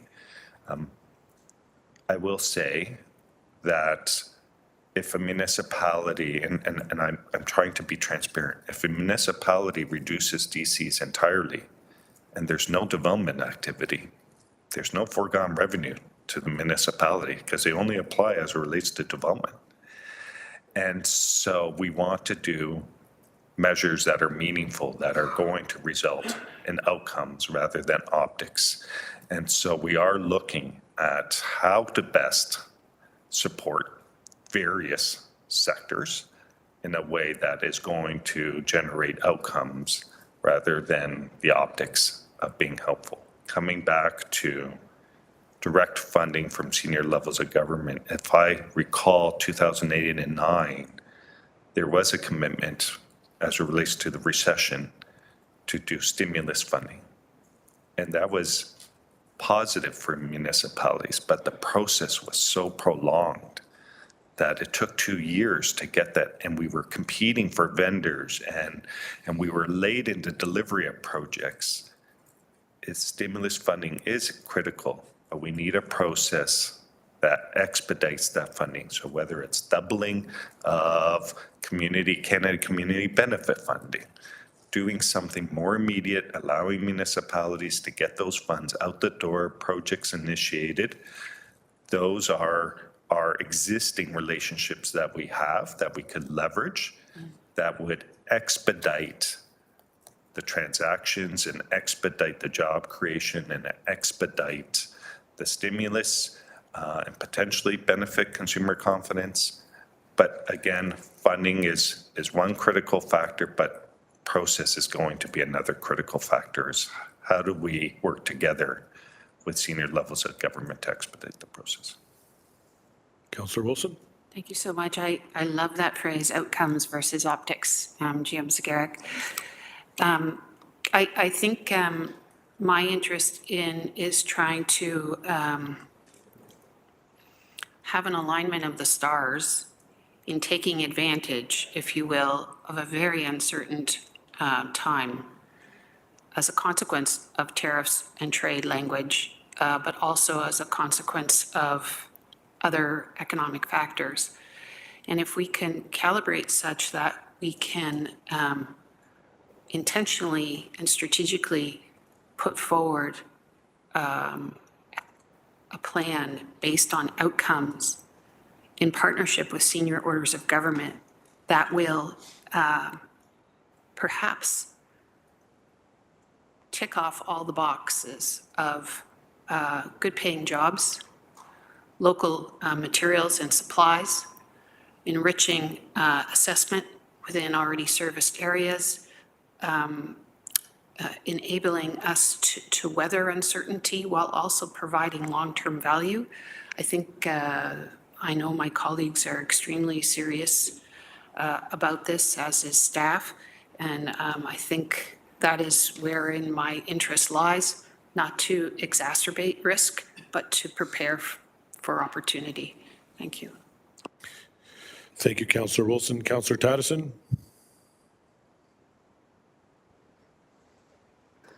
Out on my homestead, I build a lot of fires. I do have a fire permit, so some days when I go to build that fire, I need to put a lot more paper in it to get it going and before it takes off, right? So that's kind of the stimulus, I guess, that you're looking for. Other days, you know, it's dry and it's just ready to go. So what's the right time to build for builders? I don't know. I have a couple questions in relation to, there are 57 building starts so far this year. Somebody is building. Does anybody have maybe this was better for the delegate, where is that building taking place in Hamilton right now? Does anybody up there have those answers? Who is building? We don't have anybody from planning or Okay. building, I don't think. So I don't think we'd have that answer for you, Councillor, but No problem, I can always yep. check that out later. Because Thank you. for me, what I would do is I would go and talk to the people that are building and find out what's the differences between the people that are building and the people that aren't building. We've heard from the people that aren't building, what's the difference between those that are and those that aren't? That's what I'd be curious to find out. Also, one other question I guess I have from a simplistic point of view, comparing us to other municipalities and doing jurisdictional studies, that's always a good idea. But the particular challenges that face Hamilton, like I know Hamilton's unique. We have an escarpment. Other communities don't have that escarpment. That causes a lot of issues, you know, in running the city and costs, so forth. We have a tax base that is very high on residential properties as compared to industrial. Is it fair to compare us to, say, a Mississauga? Is in your opinion, GM? GM Zagarek? Sorry, through the chair, if I could ask, compare for what Compare purpose? Hamilton to Mississauga and say, looking at what they're doing in terms of DC funds and, you know, if they can cut them in half, are they stronger on the balance sheet than we are? Or, you know, I guess you tell me. Through the chair, it's always important to look at best practices and try to learn. I've shared a few examples of what jurisdictions are doing, and I'm not suggesting they're doing anything that is a bad policy decision. And in some cases, they're choosing to defer increased DCs, recognizing there'll be a catch-up to that. But they're making the decision that I'm assuming they're hoping things will improve in the future. And while there'll be a higher cost of deferring, that there'll be a greater ability to absorb that higher cost in the future. Again, there's so few levers. It's a challenge. How hard do you push on one lever, recognizing there's a trade-off somewhere else? And so as it relates to DCs, we collect approximately $100 million in DCs in a typical year. If you forego DCs, that's $100 million we have to fund from taxpayers and ratepayers. Again, you know, the best potential outcome is more meaningful financial relationships with senior levels of government and that influx of funding to reduce the cost to local municipalities for growth-related projects, and that then translates into reduced DCs. Councillor Tattison? So in terms of what you've put before us today, obviously, if we support that, that's the best way to go forward, in your opinion, at this time. Through the chair, to be clear, the report that's before you today is before you because the bylaw requires it's a shall versus a may. And we anticipated this conversation. We're expecting to receive some direction in light of broader issues, not just, what the residential developers are facing in terms of the marketplace, but other issues such as trade and tariffs. We were expecting to have this conversation and potentially to go away and work on some alternative direction with respect to DCs. So again, why it's before you is the bylaw requires indexing. However, there's always a way to work around this, and that would be an amendment to the bylaw. And as I stated previously, my preference is to amend the bylaw and go through that process once versus a series of times. Thank you. Councillor Tattison? Thanks for spelling that out. I get that more now. When I read, sometimes it just kind of goes in and out. Thanks so much. Thank you. Councillor Alex Wilson? Thank you. Through you, Chair. I'm open to this idea of a review. I am wondering, in the context of this, though, how our affordable housing plan starts are factoring into this DC conversation. So I'm looking at the West End home builders and see Canadian Housing Mortgage Corporation's numbers for actual completions over the past 4 years, and I'm getting average completion in the mid-2000s. I'm seeing that over the next 3 years, we're hoping to fund, build, or in some way support the construction of 2,500 units. So over those 3 years, that's about a third of the building we've seen over the past 4 years, the completions. Over the next 3 years, about a third to a quarter coming from the affordable housing nonprofit sector, from our Hamilton is Home and City Housing Hamilton partners. That's not the 5% Councillor Maureen Wilson referenced. That's not the reality that we've had before. How does that future reality that we know is coming influence this conversation? Jim Zagarek? Through the chair, specific for the not-for-profit housing sector, I don't expect this will have an impact, principally for the reason they are 100% DC exempt. So as it relates to that sector, they would continue to realize and benefit from that exemption. And I don't know how that exemption applies to what they are working towards in terms of future builds, but we could work with housing services and planning to have that information available at council.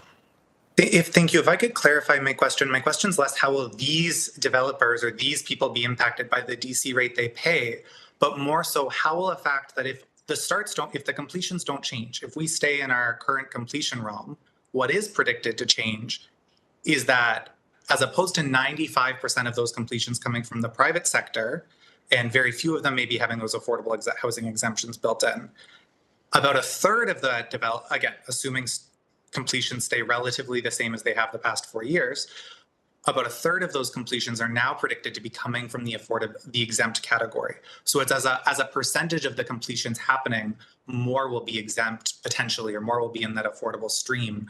My assumption would be that means that there's more reliance on the other completions to raise that revenue. Could you just speak to that piece? It's about more the percentage that are being discounted is my question.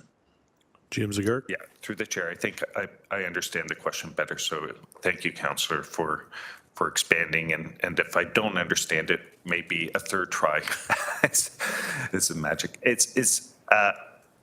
We are seeing a shift. We're seeing interest with respect to the rental market, in part because of the incentive programs, not as it relates to just DC exemptions, but other programs in place from senior levels of government. So irrespective of any decisions this council may make with respect to the DC, is we're already seeing that interest of transitioning from, for instance, the condo market to a rental market, something we haven't seen since the 1970s maybe. And so I expect in part because of the marketplace and where the pro formas make sense, but I expect as well the pro formas only make sense because of the incentives that are in place as it relates to purpose-built housing and the incentives for the not-for-profit sector as well. Councillor Wilson?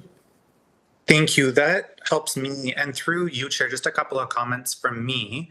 I think this is really telling. Like when we have a conversation about the labor impact, again, we're in a trade and tariff conversation. I think the review makes sense in that context, but in the context of the rates might be too high. This is going to have impacts on layoffs. People are going to be, if a third of this is now coming from development that is in no way tied to the fee of development charges because they're DC exempt, well, then a third of this labor, a third of this is still going. Those projects are still going out for tender. They're still putting out contracts.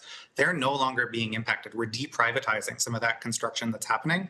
And so as a result, we're a bit more defensive when it comes to changes in the market because those public things are still going. We'll still need the steel. We'll still need the carpentry. We'll still be building those buildings regardless of whether or not they're making money for the company owning them. We're still in a difficult time. It's still by no means 100% of the sector, so open to the review. But just want to add that in that we're not necessarily going into the construction scenario we've been in the past. And I think that's really important to keep in mind. My other just kind of closing comment would be through you, Chair. I really am concerned the fact that we keep hearing that we need support from the public sector to deliver on these units to make sure that this is happening, to me means that we have to be really careful about how we're providing that support, ensuring that that support is prioritizing our outcomes, which my understanding is our affordability, infill, some of those types of activities, economic development. And so a general discount or a general relief doesn't really help us meet any strategic objectives.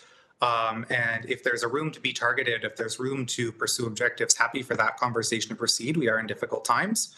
But just want to be careful when we're lowering the bar for everyone, that's less money to go into affordable housing as well. Thank you, Councillor Wilson. I'm done the first time speakers. I have Councillor Clark as a second time. I would like to go as a first time speaker. Councillor Clark, you good with that? Perfect. Councillor Beattie, can you assume the chair? Please proceed. Thank you. And I'll apologize in advance. I used to sit at the very back of the class and maybe I should stay there, but I'm at the front right now. So I'm going to ask some questions. GM Zagaric, some of them might be repetitive. I just want to make sure we're going to capture some of this stuff when we bring this motion forward. So I think one of your comments was we bring in about $100 million in DCs. We have 58 housing starts. So if we do nothing and keep increasing and nothing happens, we won't get the $100 million in DCs. Through you, Chair? GM? Yeah, through the chair, and those were some of my best naps sitting at the back of the class. We are seeing, we saw in 2024 that trend. So in 2022, 2023, approximately 100 million. In 2024, dropped off to about $56 million. And so that's a combination of residential and non-residential. Yes, if we just maintain status quo, that may represent that continuing decline as it relates to growth-related activity. But I come back to, again, it's trade-offs. In order for a municipality to reduce DCs, there's a trade-off. There's an impact somewhere else. And so how do you achieve that sweet spot of trying to achieve an outcome, recognizing that there could be a consequence? And it comes back to affordability. Again, we're reliant on properties. We tax properties, we impose fees and charges. So reducing DCs has an impact on the affordability for taxpayers and ratepayers, and how do you achieve that right harmony? Councillor. Thank you, Chair. So just bear in mind, I'm all over the place on my sheet here, like most of my essays used to be. So if we had a reduction in 2024 to 56 million, and if we reduced DCs, which would, and one of the things I want to talk about for the motion is attaching reductions to action as opposed to just having reductions. So if you had a reduction based on action, you bring this many units online within this time frame, we do this. So, our reduction will be based on someone's reaction or action. Would that reduce DC, bringing those units on sort of line quicker, would that not be better than having zero DCs collected? Or are we better to just increase, have zero DCs collected, but then at least we're not losing? I'm just trying to understand if we're losing DCs to begin with, if we were able to get some reductions tied to action, would that not be better than having no development? If that makes any sense. GM Sigarik? Through the chair, it does. And it does in parts, as I mentioned previously, if we reduce DCs and there's zero development activity, there's no cost associated with the action. If we make DCs, a reduction in DCs or a grant, whatever the lever is, contingent on an action, is that may, the city may be more successful in realizing the outcome of that investment or decision.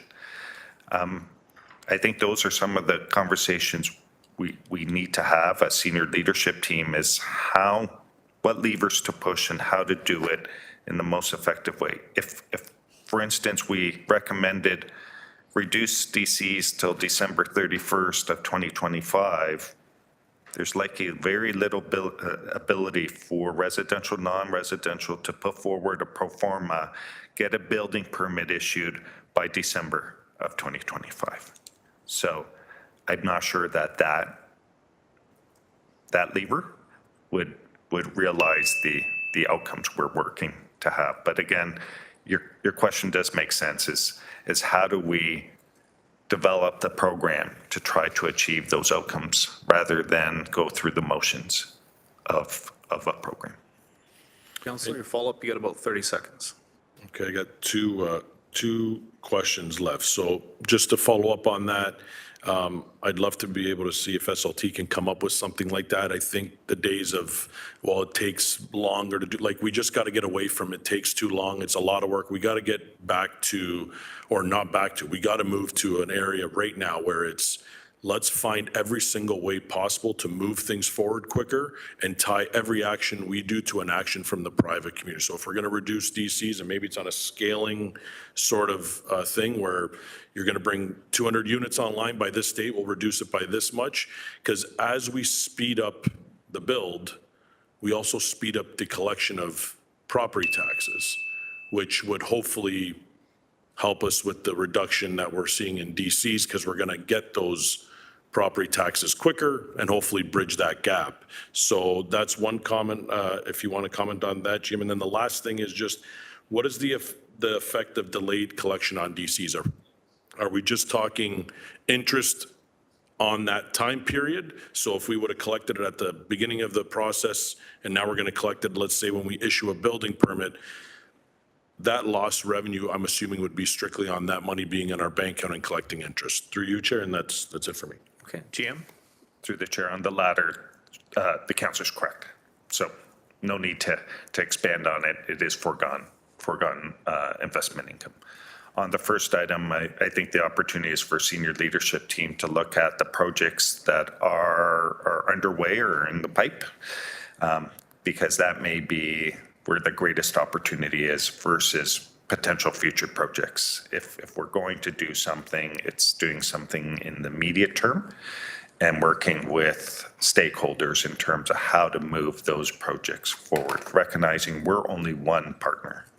There's other partners, other levels of government, and we may have an opportunity or role to play to try to bring others together, but again, we're only part of the solution that's necessary. Thank you, GM. Back to you, Chair. Thank you. If Councillor Clark for a second time.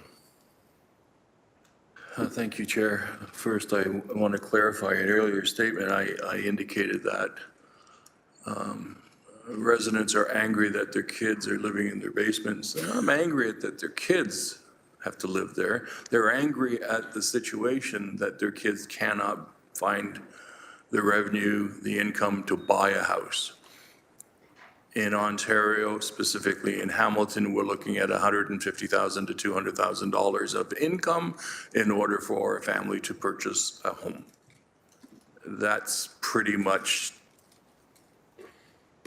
very rare for people that be able to do that. The housing starts, the definition for housing starts, I don't think it's changed over the years, but it's single-family homes, townhouses, small condos or apartment buildings with 5 or more units. So 58 housing starts in Hamilton is almost nebulous. It's unheard of. So there are some real challenges here.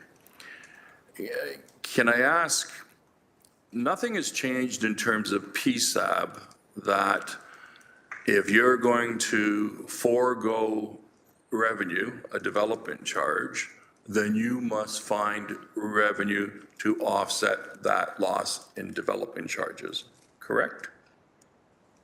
Through the chair, what we would need to take away is just to ensure under the DC Act, if we are providing a discount or an exemption, whether that, sorry, if we are deferring or discounting, is that an exemption under the Act that has to be funded from ratepayers or taxpayers? To the councillor's question, if we forego investment income, I don't know that we are required to fund that from taxpayers and ratepayers, but recognizing it just has an impact in terms of our overall investment income that we typically put into asset management. But again, that would be a short-term impact, I'm assuming. Yeah, I'm going not only from my experience on the Development Charge Review Committee, but Premier Ford made some pretty clear statements that municipalities who exempt projects from development charges, they still have to find the revenue to offset those exemptions, which makes sense logically because you have to build the infrastructure, so someone has to pay for that. So can I ask your earlier comments, Chair, to GM Zagaric, what we're talking about doing is figuring a way to offset the costs of the 4.2 index or lower development charges, but with the help of the federal and provincial government to help us find the revenue to offset it. In essence, if they provided us, using the chair's example, $100 million in revenue for infrastructure, that could be used to offset $100 million in development charges, that would seem to be a significant advantage. Is that what you're speaking to? Through the chair, in part. So as it relates to Housing Infrastructure Fund, we know our wastewater treatment plant is one of the most critical projects in order to facilitate growth. And, continuing to advocate, continuing to work, post-election with respect to moving that application forward and trying to realize that funding. Then once we realize that funding, then we may need some help from provincial government to say, don't make us go through a full DC background study or a drawn-out process. There's a way to expedite this and flow this through to development community in a more expedited, a faster way. The other, some other measures that we may consider may not be contingent on senior levels of government, such as deferring the indexing for 1 year. That may be something that we would report back on absorbing in order to have some more immediate impact around DCs. With respect to some of the other issues around residential and non-residential, again, it could be a combination, through the chair, could be a combination of where the city takes the financial responsibility or where it's contingent on partnership funding, financial partnership with senior levels of government. Two more questions there, relatively quick, I hope. The 4.2% index that we're speaking of today, and you're mentioning the bylaw, is the bylaw specific to a 4.2% index, which is, there's a prescribed policy that we must do indexing, or is that bylaw the actual development charge bylaw itself? Jim Zagaric? The bylaw is the municipalities, the city's bylaw, and it does prescribe that we must do indexing. The indexing is tied to a Stats Canada non-residential price index. So we identify this is the source of determining what that percentage is. And for this particular report and for the past 12 months, that represents about 4.25% increase. So again, it's tied to the bylaw that we shall do it. The bylaw says you shall use this index, which is a Stats Canada source, and that's how we arrive at the percentage and the purpose for the report. So it's possible that council could in fact reconsider that bylaw and defer that cost. If we were to do that, can I get your comments on the type of message that that would send to the federal and provincial government that Hamilton is serious about tackling this issue? James Aguirre? Yeah.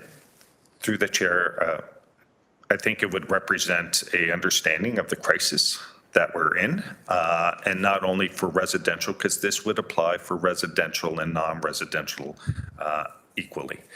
And that, along with other opportunities that staff would report back to, I would hope would identify that the municipalities is looking at the various levers that we can work on. And again, tying it to real partnership, I think will be critical in terms of being able to demonstrate what the impact of that partnership might have as it relates to not only development, but employment as examples. The final comment I'll make, and I appreciate I've made this a number of times, is we're talking about one lever, and as we push that one lever, we know the consequences on affordability elsewhere.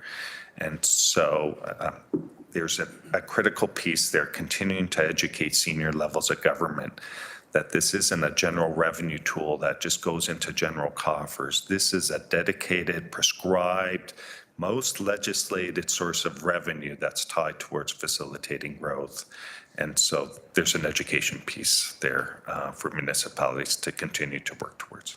I would suggest in closing that the ministries understand that all too well. It's the politicians that we need to educate in terms of the limitations for the use of development charges within a municipality.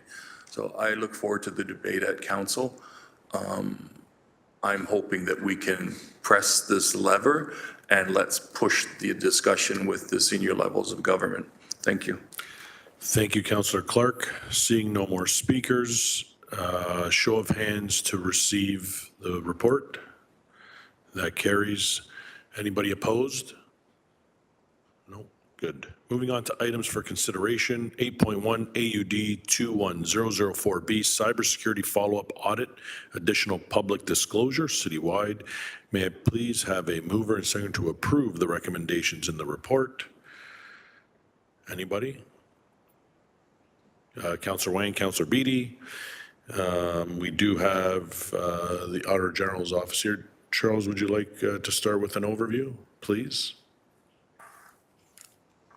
Through you, Chair. Charles Brown, Auditor General. I'll just give a brief overview. At a previous AFNA meeting, we presented in closed session our plans for follow-up on the cybersecurity incident and on our own cybersecurity audit of 2021, which had 29 recommendations.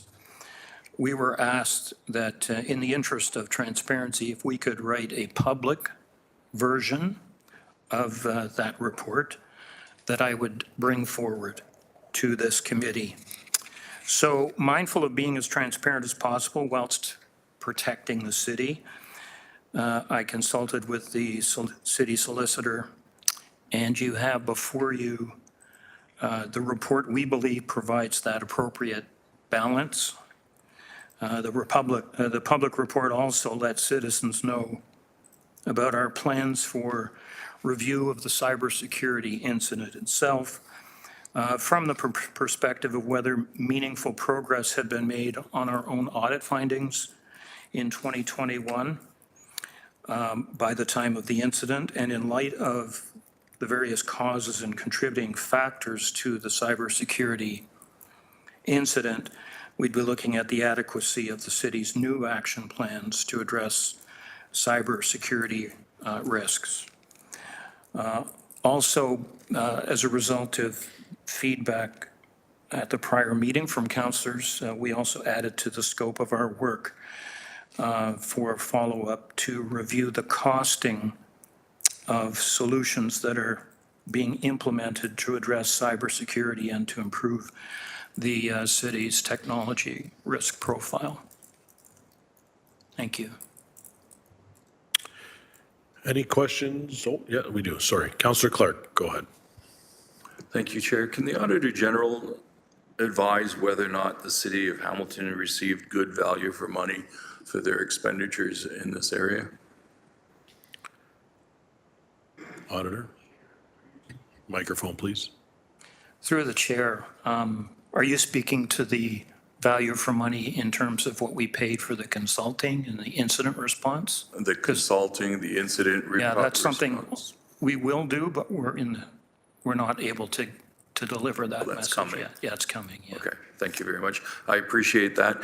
Another question I have, and I'm not sure whether or not it would be to the Auditor General or to the City Manager, has there been any accountability for what transpired with the cybersecurity incident, given that we had an audit report in 2021 with many recommendations, and then all hell broke loose? So has there been any accountability for what has transpired? City Manager? Through you, Deputy Mayor, thank you.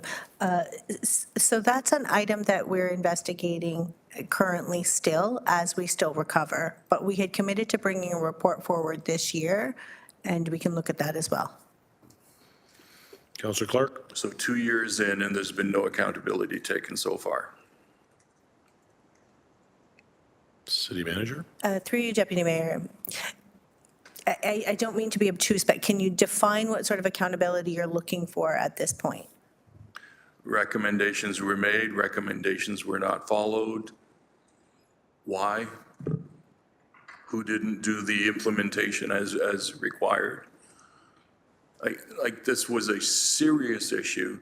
I remember the conversations about air-gapped computers, and we're going to put this building over here with all of our hardware in it, and everything's going to be protected. We're secure because we're following what we said would happen in 2021. Boom. So who's accountable for that?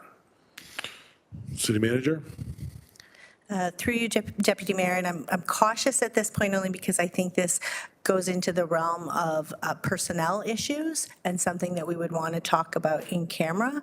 I can say respectfully, I'm not asking who, I'm asking, has there been any?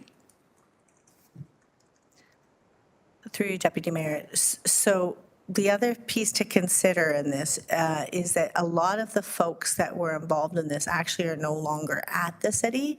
But in terms of, are we committed to the accountability of this? Yes. Will we take actions associated with accountability? Yes.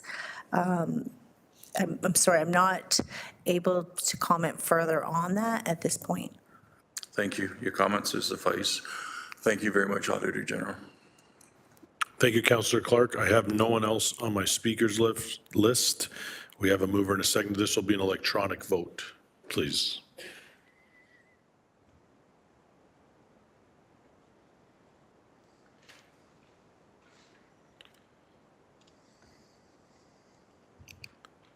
That carries 8-0. Thank you. Moving on to 8.2, FCS 24008, HUR 24002, changes to the Municipal Property Assessment Corporation's role in municipal tax applications.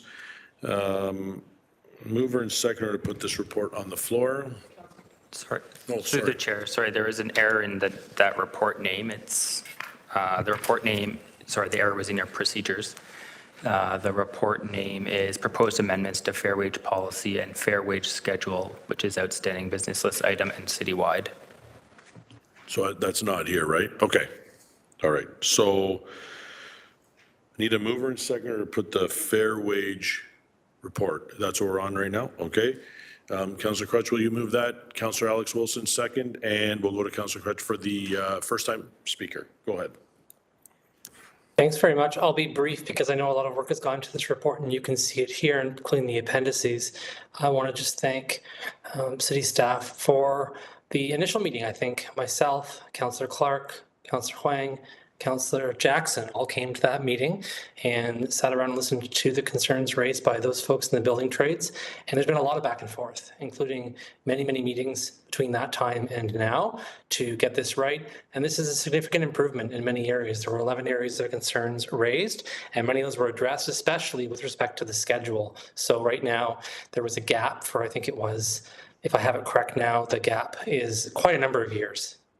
Between the rate people get paid in terms of that year that the rate is locked into versus the current rates. And now we're moving to a 2-year lap for this year, and then we're trying to move to a 1-year gap. So we're going from 6 years to 2, and we're going to be going to 1. That's a huge improvement, and so I'm grateful for that. I think a lot of the folks in the building trades want to be able to bid on projects. So we want to see more unionized work be able to be bid on at the city. Can't do that if there's a huge sort of range of rates that aren't competitive with what's happening now. We know there's been inflation in the last several years, and many of the contracts through the provincial prevailing wage negotiations have seen a big increase in rates. Well, if you're getting paid 2018 rates in 2025 or 2026, are you going to be incentivized to be bidding on those projects if those rates are lower? So this is really closing the gap and making it more competitive, and frankly, making it a fairer wage policy. So I'm grateful for all the work that's been done. I know it's been quite a lot. Thank you. Thank you, Councillor. Clerk? Through the chair, I just wanted to provide some clarification related to this item. So item 8.2 listed on the agenda was deferred in May 2024 to AFNA. Since then, staff have drafted a new report listed as 8.2A on the agenda. So if committees in agreement, we could receive 8.2 and then move to 8.2A for the discussion and consideration of the recommendations contained within that report. Yeah, and I was speaking to 8.2A accidentally. Sorry about that. Okay, so if we go to 8.2A and just now, okay. So let's have a vote now for 8.1 and we'll receive that and then we'll go to 8.2 if that's okay. We do have a mover and seconder for 8.1. We've already approved the recommendations in 8.1. We're on 8.2. We just need to receive that report and then we can move to 8.2A. And we have a mover and seconder to receive. That's why it's hard for me because I don't have it here. So I have the wrong one. Okay, so all we're doing right now is receiving 8 point, okay. Electronic vote? Do you need a mover and a seconder? No, perfect. Let's go to the vote.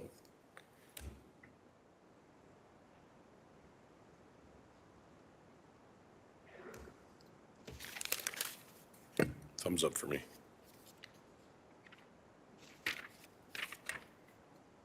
That carries 8-0. So 8.2A now, FCS 2400A, mover and seconder. We'll use the same two, Councillor Crutch, Councillor Alex Wilson. Councillor Crutch already spoke to it. Anybody else? Councillor Clark, please go ahead. Thank you, and I appreciate this report, and I most certainly appreciate all the work that has gone into it, especially all of the consultations with the stakeholders. I understand that staff are supporting this. I'd like to ask our procurement expert, we have one, her comments on this, and is it going to challenge the municipality in any way in terms of procurement? Director? Through the chair, Tina Ayako, Director of Procurement. In terms of procurement processes, I don't think will be challenged. The gap is quite significant from the last time the policy was approved. So I don't think there's a lot of risk here for the city. We will potentially see an increase in the overall costs of our tenders for construction, but I don't think it's going to be significant or dramatic, simply because of the way the market is now. So contractors are having to pay their employees the going rate in order to maintain them. So I think we're already seeing those costs. Thank you. I appreciate your input. Thank you, Councillor Clark. Seeing no one else on the speakers list, we will go to the vote.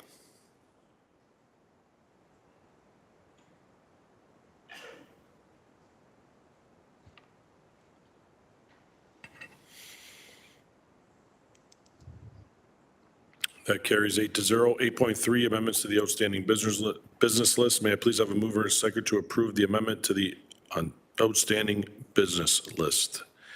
Councillor Wang, Councillor Taddison, any questions? Seeing none, we'll go to the vote. Vote is up.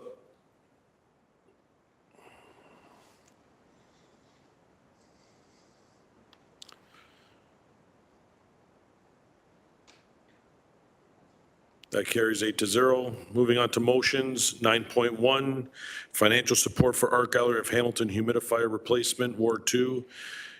Councillor Crutch, please introduce your motion, and your seconder, please.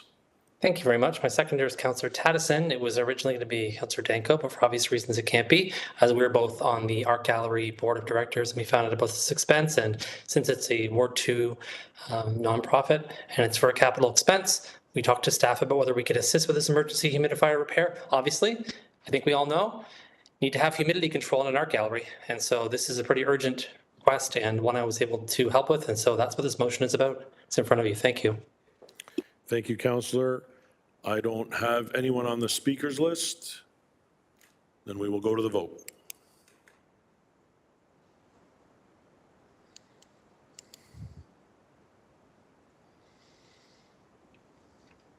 That carries 8-0. 9.2 was withdrawn. We'll move on to 9.3, financial support for Sky Dragon Cooperative Redevelopment in Ward 2. Just for some, this item was referred to the city solicitor for a report back to this meeting, and that report is listed as item 9.3A. Councillor, can you reintroduce your motion? Thank you. Yeah, happy to do that. And so you have it before you. It was here before this committee previously. There was some requests for additional information. Frankly, I think the information provided is extremely thorough. And so they've answered the questions about, I think that Councillor Beattie has posed, specifically about whether or not there's going to be something they can do to make sure this work happens, if they have the development experience to do it and so on. They've got people on their board that do have that experience. I think there were some 20-some questions that were answered in consultation with not only the owner of the nonprofit cooperative, but also members of city staff. But I'll leave it to Councillor Beattie if he's satisfied and or has any other questions. But I'm satisfied and will be happy for this motion to be supported and approved today. And your seconder, Councillor? Apologies, I can't recall. Let me just have a gander at I think the original seconder stands, but I think it was... Maureen Wilson. It was Councillor Maureen Wilson, yeah. Perfect. Okay, any questions? Councillor Beattie? Thank you, and I do appreciate the comments of the Ward 2 councillor, and I very much do appreciate the work done by the city solicitor, and there are a number of detailed points that are included in the memorandum that have helped, I think, to fill in some of the blanks. And I don't want to prolong this. I don't want to, I had a number of concerns still, but I think that I'm comfortable enough, as provided that the feedback that we've received has provided comfort to members of the committee, provided comfort to staff. Going forward, when we have something like this come before committee, perhaps there is a more, and I don't know the framework, Chair, but perhaps there is a more fulsome manner in which we could have some of these details brought forward preemptively, proactively, because at the end of the day, this is non-standard in my mind. It doesn't necessarily fit in a particular box, because we do have a cooperative which is proposing to do some good work in the community. I don't dispute that. But the manner in which the questions have had to come forward, everything funneled through the Ward 2 councillors, which I believe is unfair to him, to have to answer all these questions. When you have a cooperative with directors on it listed who are engaged in the private development sector that are looking to receive public money for a public development, it raises some questions. And I'm just not sure how to take it and how to avoid a precedent being set. And I guess I'll leave my comments at that, Chair, just that in future, And I don't know what the process would be. In a perfect world, perhaps if the cooperative had come and delegated before and laid out a clear vision and plan for committee as to why the request and what their vision was and an explanation of who they were would have been beneficial. Then we wouldn't have had to go through some of this fact-finding mission that took up a considerable amount, I'm sure, of the legal staff's time. I'll support it here. I'm hesitant as to what we do next and how we learn from this to ensure that we have good information for good decision-making capabilities in the future. Thank you, Councillor. Councillor Clark? Thank you. And I really appreciate all the questions that were asked around the table that ultimately resulted in the memorandum that has been provided to us in a public sitting. And it explains very clearly what the Sky Dragon is and their not-for-profit status. I think what turned a few councillors was the issue with regards to market rate condominiums. And after that meeting, I went back and I looked at a few other things that have occurred, at least in my lifetime on this council. And we've approved many not-for-profit multi-residential developments. In those multi-residential developments, normally the pro forma includes market rate. So you may have geared to income, you may have where there's no income at all, so they're just being provided a unit. But also in that unit, you have many residents who are actually paying market rates. And that market rates, those market rents offer to subsidize the overall project, the overall co-op, whatever, or the not-for-profit development. I think it was, for me, and this is not a disparagement to Councillor Kretsch, who's done a remarkable job in helping us get through this process, but the original motion, we didn't really have that normal staff background that we would get if it was a staff recommendation. And I think more than anything, it's a teaching moment. And I lament that Sky Dragon has gone through a little bit of stress over the last few weeks as a result of a lot of the questions that were asked in public. And again, the questions had to be asked. I will support this. It makes complete sense now that the memorandum is there. And I think it's just a bit of a teaching moment that if we're bringing forth these motions as a councillor, let's make sure we have all the background there to help answer the questions. Normally, when it's a motion coming from a councillor, this table has generally gave great latitude to the councillor. They've done their homework, they know what they're doing, and so we tend to support them. In this case, there were a bunch of questions, and I want to make it known at no time were my questions an intended disparagement or a disagreement with Councillor Kretsch. I have a healthy working relationship with them, and I really appreciate all the answers that have been provided to this body. So thank you, Councillor, and thank you, staff, for the fulsome report. Thank you, Councillor Clark. No more speakers. We'll go to the vote.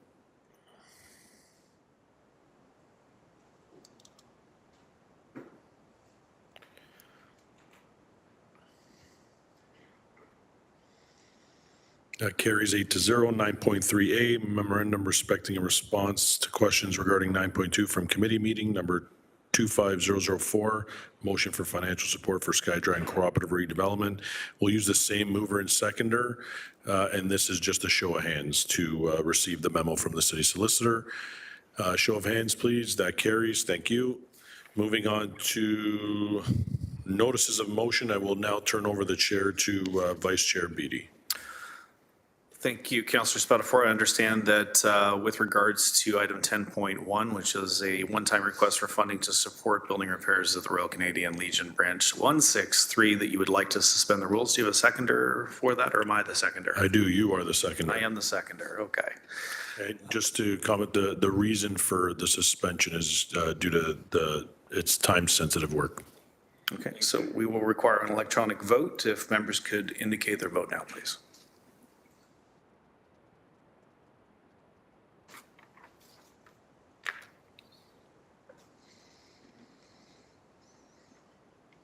And that passes unanimously. I also want to welcome to the floor Councillor Jackson, who I understand may want to give a few words at some point during the proceedings, but we'll turn back to Councillor Spatafor if you would please introduce your motion.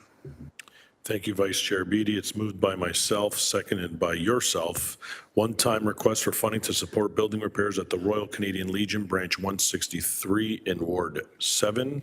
Whereas the Royal Canadian Legion Branch 163 has served as the long-standing hub of remembrance, community, and support for veterans and their families across Hamilton Mountain. Whereas recent assessments by the branch, the city's building division, licensing and bylaw division, and public health department have confirmed the necessity of repairs to ensure the safety, accessibility, and continued operation of this valued community institution.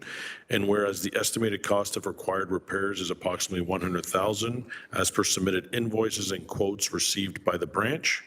Therefore, be it resolved that the one-time costs associated with essential building repairs at the Royal Canadian Legion 163 in an amount not to exceed $100,000 be funded equally, 25% each from the Ward 6, 7, 8, and Ward 14 discretionary funds 330-230-9600, 3302-309-700, 3302-309-800, and 330-230-9014, and that a one-time exemption to the ward-specific funding initiatives policy be approved to permit cost sharing of this initiative across multiple ward budgets, that all funds allocated for this initiative be contingent upon the submission of appropriate supporting documentation, including receipts or paid invoices to the satisfaction of the General Manager of Finance and Corporate Services, that funds be exempt on a one-time basis and not be counted toward any formula that restricts regular funding from the city, including the City Enrichment Fund,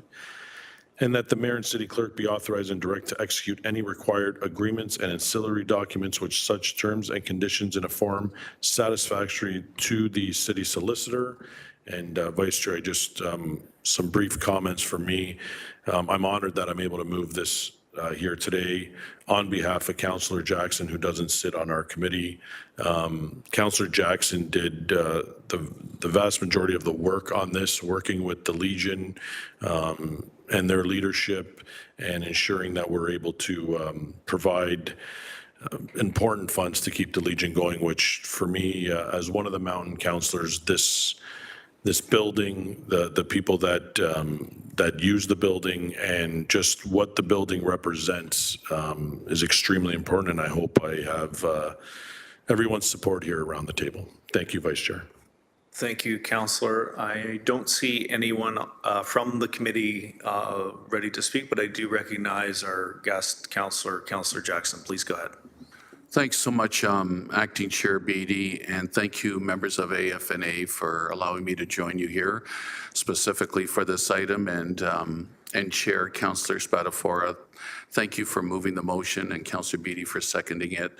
And Councillor Spatafor, thank you for your glowing words, specifically for the landmark on the mountain, the Legion. And thanks for your kind words as well, in recognition of my efforts as well. Folks, I have a glowing speech that I would prefer to give at City Council and not waste any more time here at your committee. If that's in order, because I have a lot of thank yous to give.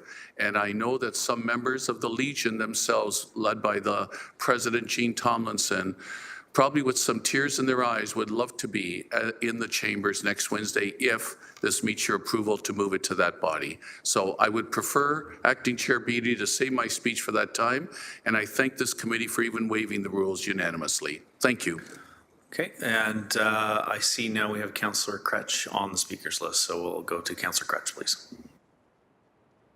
Thanks. Very supportive of this motion and of the next motion, and I'm going to speak to them both at the same time because I have the same comment to make. I'm glad to see that more councillors are moving in the direction of trying to use some of these funding for these kinds of purposes. This was developed as part of a policy in 2018 that City Council approved. It started with the Ward 2 Community Grants Program, started with some of the nonprofit things that were going on, and in all consultation with finance staff. I think it's been a bit of a surprise, frankly, to some councillors that these things were already all in the books as part of the policy. But they were, and I'm glad to see now everyone seems to be embracing it. I got dragged pretty hard, let's be clear, when this first came up by everybody around the horseshoe about, oh gosh, can you do this? Shouldn't you do this? Oh my gosh, does this meet the policy? And now we're all sort of coming around to doing it, including making specific exceptions in some of these for other things to happen. Again, very supportive. And usually this isn't my type of thing to say, but just really needed to, I think, say I'm glad we're finally all there. Thank you, Councillor Kretsch. I see no further speakers looking around the room very quickly. So if there's no further conversation, we're ready to go to an electronic vote. Please indicate your vote now.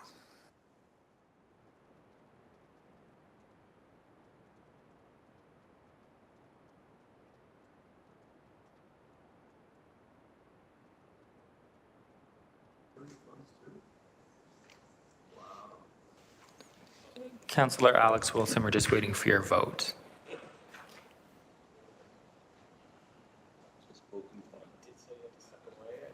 Thank you.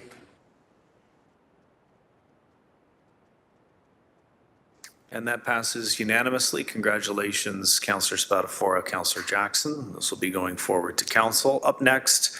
Really grateful to the committee. Thank you so much. Another waiving of the rules, item 10.2. Councillor Spadafora, I understand you wish to waive the rules, and I am the seconder again for that.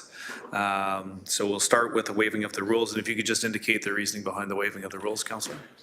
Similar to the previous motion, just time sensitive. Thank you. So we'll start with the waiving of the rules. If members would be able to indicate their vote now, please.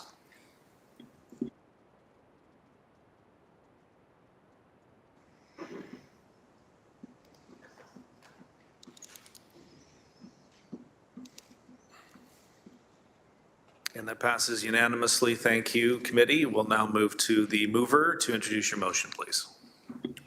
Thank you, Vice Chair Beatty. It's moved by myself, seconded by yourself. Festitalia 2025. I am moving this motion on behalf of Councillor Pauls, who is not on this committee, and she, I believe, is saving her speech for council as well. Whereas Festitalia commenced in September 1975 to celebrate and preserve Italian culture, sports, heritage, music, food, language, and art. Whereas 2025 marks the 50th year and jubilee celebration of this great not-for-profit organization.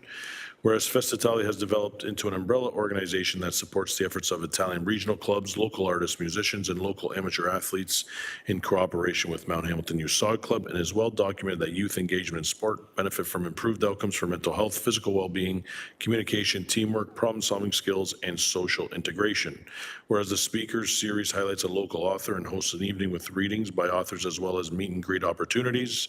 Whereas the Youth Soccer Tournament Association with MHYSC, which has 120 soccer teams ages 8 to 12 from across Ontario that come to Hamilton for a 2-day tournament.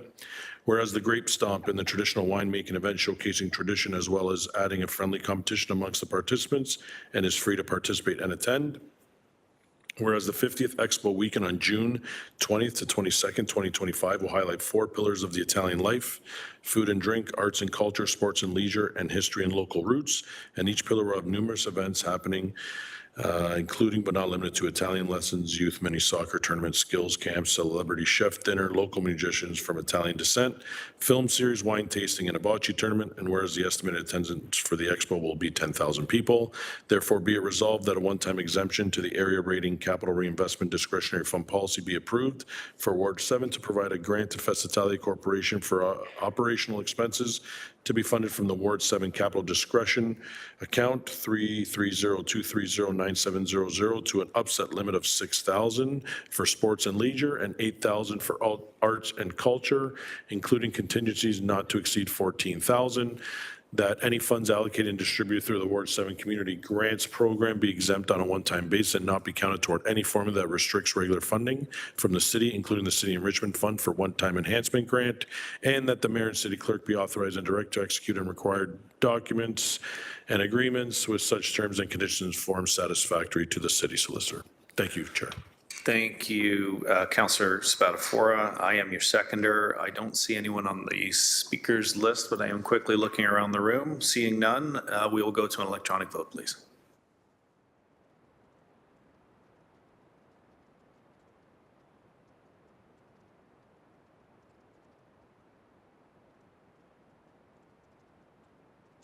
And that carries unanimously. Thank you so much, committee. I will now turn it back to Councillor Spatafora to chair. Thank you, Vice Chair Beatty. Moving on to private and confidential, item 11, may I please have a mover and seconder to move into closed session? Councillor Clark, Councillor Taddison. This is respecting item 11.1 pursuant to section 9.3 subsection A of the city's procedural bylaw 21-021 as amended and section 2392 subsection A of the Ontario Municipal Act 2001 as amended, as a subject matter pertains to the security of the property of the city or a local board. Please indicate your vote now electronically. The vote is up.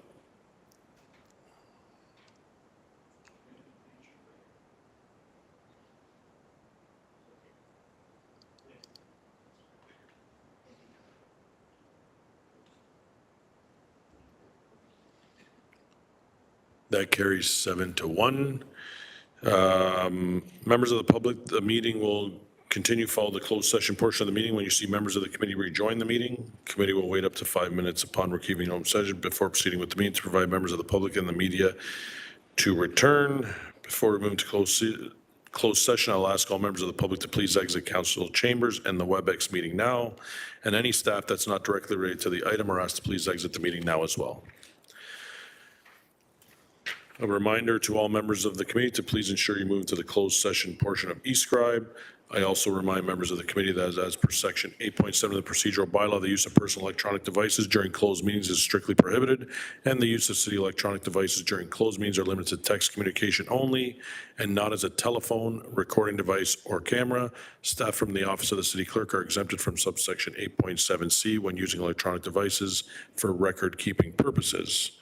When the clerk has determined that only the appropriate attendees are still in the council chamber in the WebEx, we will move to items 11.1 and 11.2.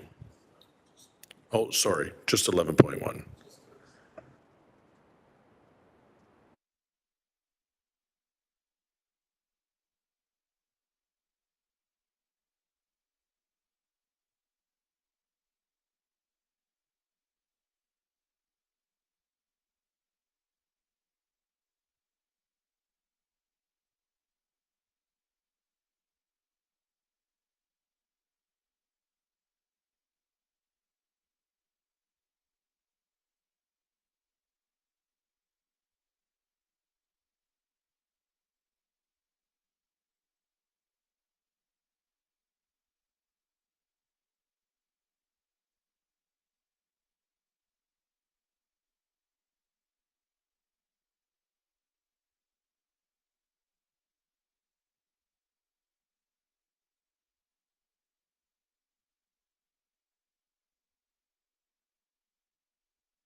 Welcome back. We are now back into open session.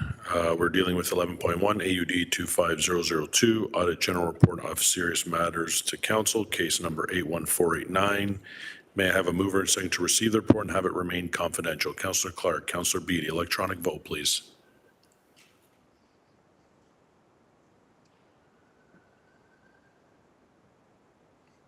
The vote is up.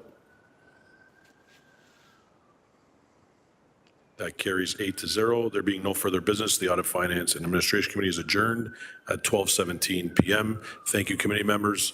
Thank you, staff. Enjoy the rest of your day.